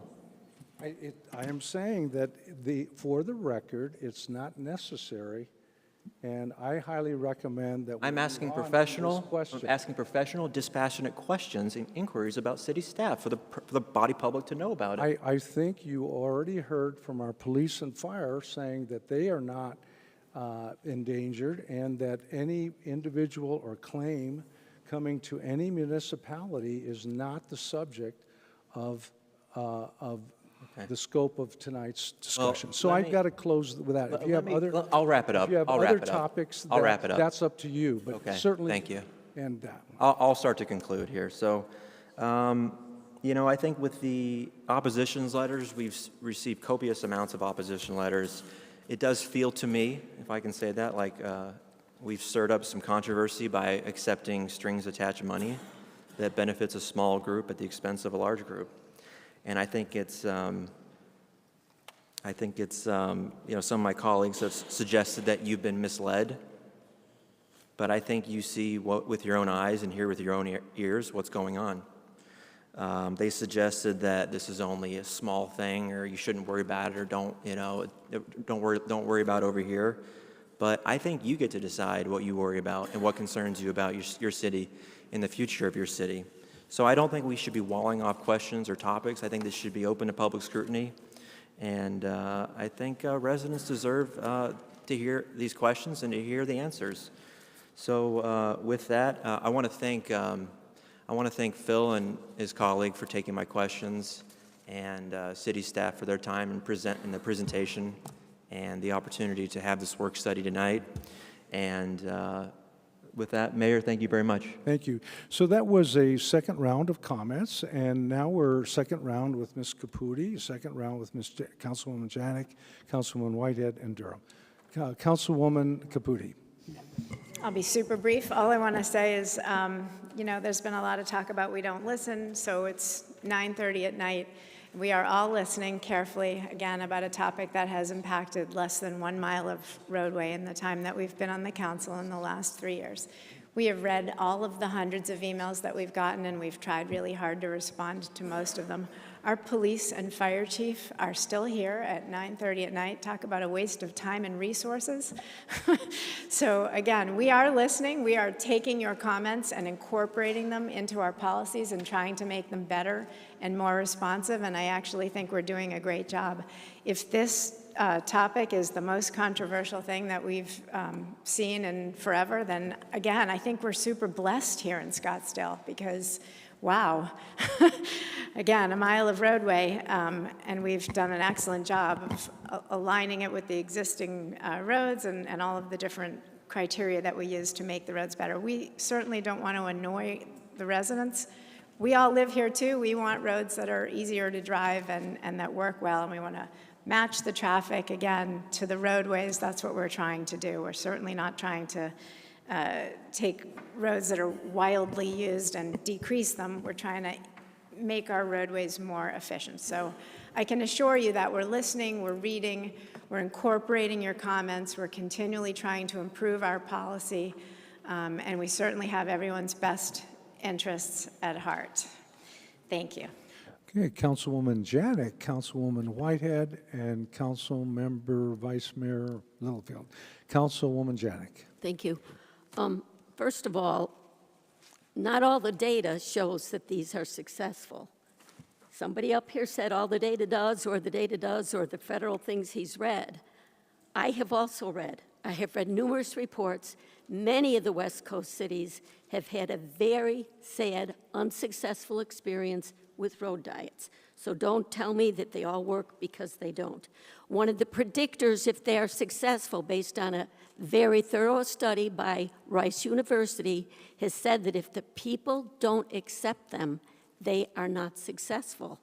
So if you want road diets, you need to work with the people, prove to them that they work. And if you can't do it, we should not impose them on the people. And as far as saying, let's have a vote of the people, that's the only way we're going to find out what the majority thinks. Now, when it comes to things like parking, which a couple weeks ago, we overrode our parking regulations on the Hyatt. If we say no road diets, but the people love them, they want them, they come to us, and we will change the decision for them. We will say, fine, you can have a road diet. And I believe with Mountain View Road, that has been used as an example several times. Transportation wanted to use Mountain View Road to relieve the traffic on Shea. The neighbors said no, and transportation listened. And that's all I'm asking for right now. The data is out. We've seen the results. I think we need to listen to the people who are impacted by this. And from what I see today, we are not listening to them. Thank you. Councilwoman Whitehead, Councilmember. Okay, thank you, Mayor. What I want to do is just get consensus. The purpose, I did call this meeting, and I thank all my council members who agreed to have it. And the purpose is to correct a problem, not try to find some fault or some sneaky little staff member trying to get federal dollars. And let me tell you something about federal dollars. We pay those taxes. And if we don't use them for our road projects, then Tempe will get to use our taxes. Yeah. So there are no strings attached to these federal grants other than you have to use them for the purpose stated. Otherwise, it's fraud. And so that is true whether we get federal grants or whether we get a grant from any other entity. When you file for a grant, you have to use it for the stated purpose. Again, otherwise it's fraud. So this whole business of strings attached, and the majority of the dollars on 68th Street were to pay for crosswalks. That's what's expensive. Again, the lane striping doesn't cost money, but the crosswalks do. And as we know, there was, again, last month, there was someone very badly injured on 68th Street on a bike, and we had a disabled person killed crossing a road without a crosswalk. So I think these crosswalks were good ideas, and they are paid for by federal dollars, and the federal dollars are paying for maintenance that you and I would have to pay for if we didn't get the grant. So, you know, we are listening to the people. There have been 3 miles of road diets in the last 20 years, so this is not a problem. But we do have a transportation action plan that has upset people, and the purpose of tonight's meeting is to fix it. And a lot of the problem, as the mayor pointed out, has to do with communications. So one thing, there was, I think Councilwoman Littlefield mentioned Portland. Well, what we learned tonight is that road diet is just a vague, it's a broad term that could be many things. So many of the cities, and in fact I spend a lot of time in Portland, they have made infrastructure changes. They have physically removed lanes. So what we need in our transportation action plan is a definition of the road diets that the city of Scottsdale is considering. And those road diets, and Councilwoman Janik, you too, they do not change the infrastructure. They're paint jobs. And so that cannot affect public safety.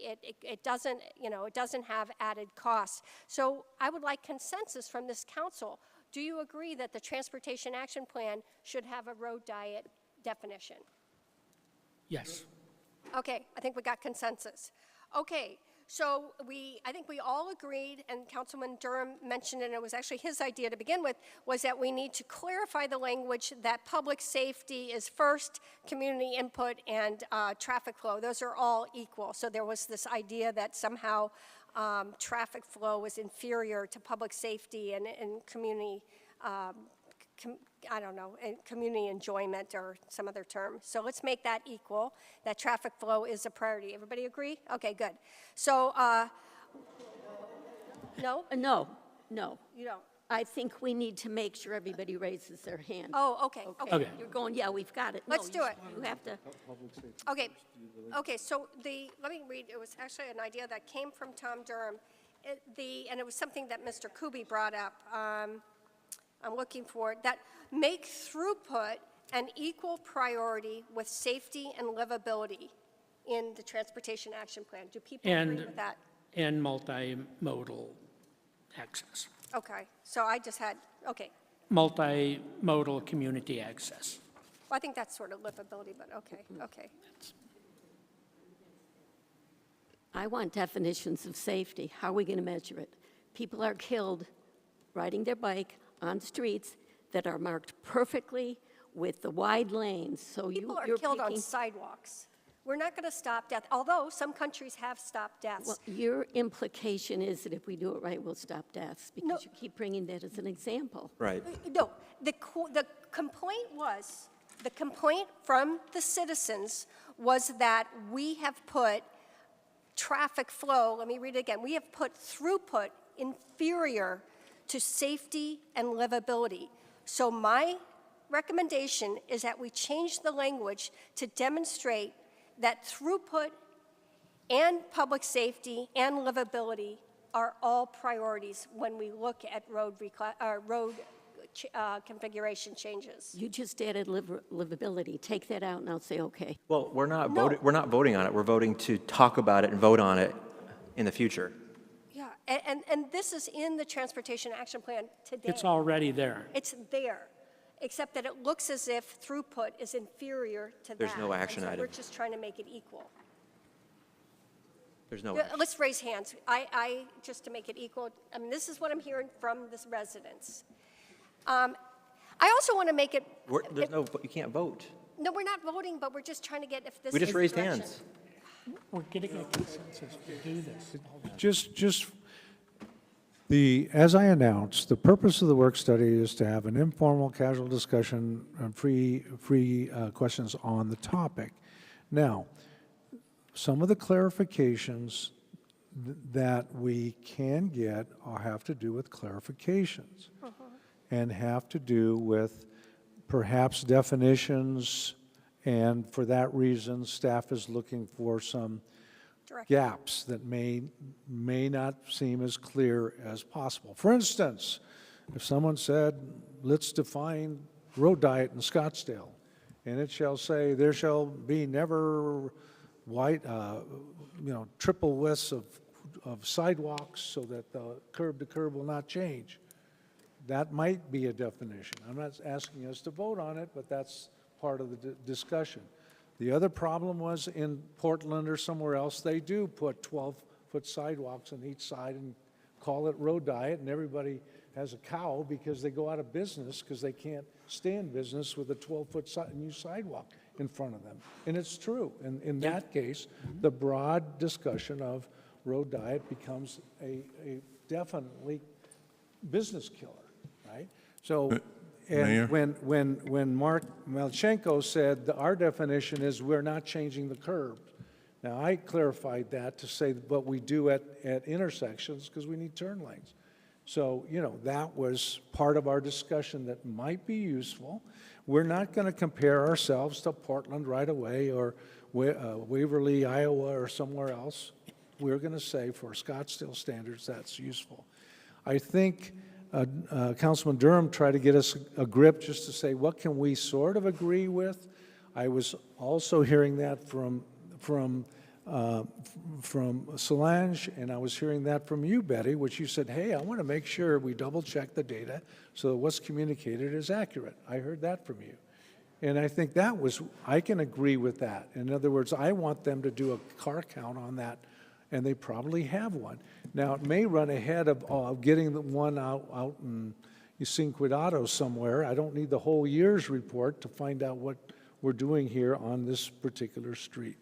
That's the positive expectations versus the wild concept that, Jenny Craig diet is better than the other kind of diet or whatever. I just don't get it that way.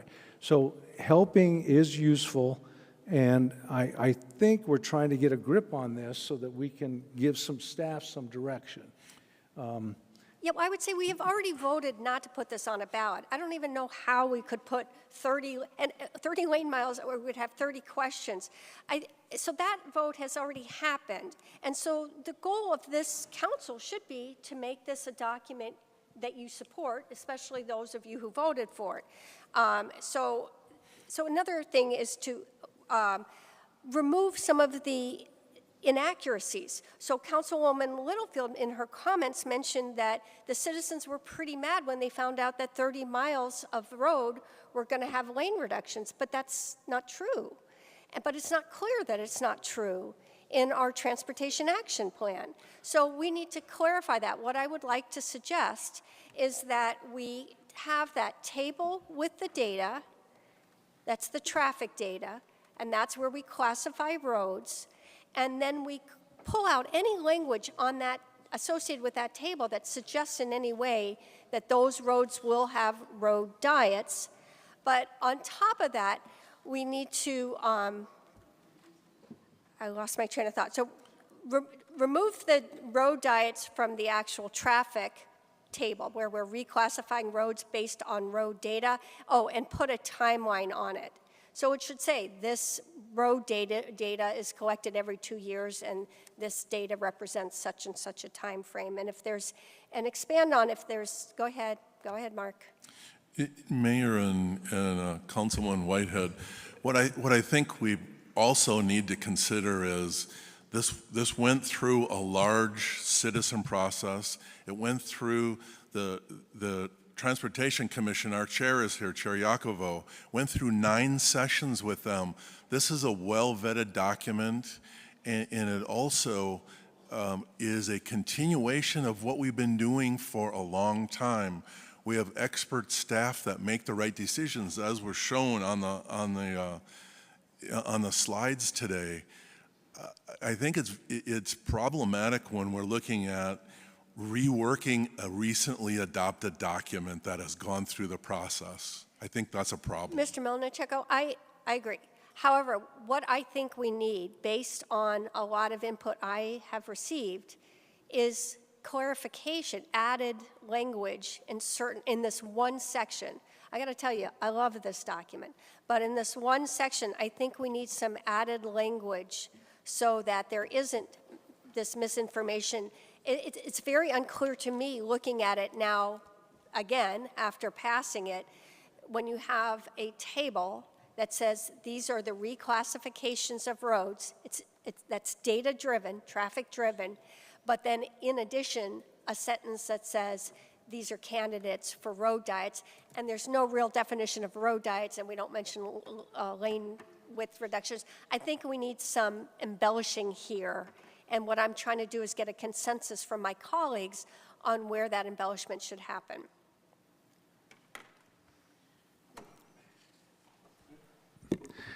I think these recommendations or thoughts can be entertained by the Transportation Commission. That's what they're there for, to filter and digest and then report back to us. I don't know that we're ready to rescript anything, and I think Mr. Malcheco is correct. In the end, we have vested the technical staff. None of us is a traffic engineer. And we will not be able to override traffic decisions individually that could result in, again, some legal action or other. It has to be a methodical approach. So I am somewhat agreeing that it's not necessary to try to massage certain things, but just call to attention some of the things that came forward with this healthy discussion. Councilmember Durham, Vice Mayor Littlefield, and Councilwoman Janik. Yeah, I thank you, Mayor. I don't want to beat this to death, but I think what we're looking for is clarifications. There are practices that you already do that are not necessarily set forth in here. For example, you talk to the police and the fire before you change a road. That's something you do, but it's not in here. You do this for safety, to stop speeding and so forth. So there are a lot of things that you are doing, but they're not necessarily written in here. So I view this more as a clarification, certainly not a rewrite. We're just trying to clarify what your practices are, and the definition of a road diet is a perfect example.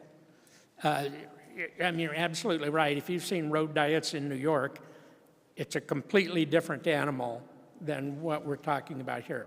So all we're trying to do is clarify the terms, I think. Thank you. Thank you. Vice Mayor Littlefield, and then Councilwoman Janik. Thank you, Mayor. First of all, I'd like to thank the gentleman who stood up and talked to us about bicycling, and I appreciate your coming down here. So I just wanted to say thank you. I think none of us are against bicycles. This isn't a pro-car, anti-bike, or pro-bike, anti-car scenario. This is what do we do that best utilize the streets that we have, the roads that we have, the sidewalks, the bike lanes, the turn signals, and all of the paraphernalia that we put together to try to keep our streets safe and usable for all of our people who come and go and work and play and live in Scottsdale. And so to me, it's not, I hate bicyclists. I don't. I used to be one when I could do it. And it's not that I hate cars. I don't. I drive them every day. So it's a case of what's the best scenario, what's the best use of the land that we have, what's the best use of the streets that we all share. And that is something that I think our citizens should have a say in. I truly believe that. I think they should have a vote in this. I think they should have a say on how it happens and how it falls out. You know, we get a lot of negative emails, but it may be that the people who aren't saying anything or talking to us at all are in the majority and want us to go ahead and do this. I don't know that, but I'm not going to find out if we don't ask them. So that's what I would suggest is the ultimate answer to all of this. Thank you. Okay, Councilwoman Janik. Quickly, I would agree with Tom and Solange that we need to define road diet. Is it narrowing a road from 12 to 11 feet, or is it taking a lane away? And I think that probably is part of the problem we're having, that we need to better define some of those very key words. That's it. Thank you. And in conclusion, I am very glad that we had a full regular city council meeting. I hope that as we move forward, we'll look at all the budget consequences so that we can make all modes, pedestrian, biking, and cars work in a good way. With that, I ask for a motion to adjourn. Moved and seconded. Please indicate your vote. We're out of here. Thank you. Everybody, thank you.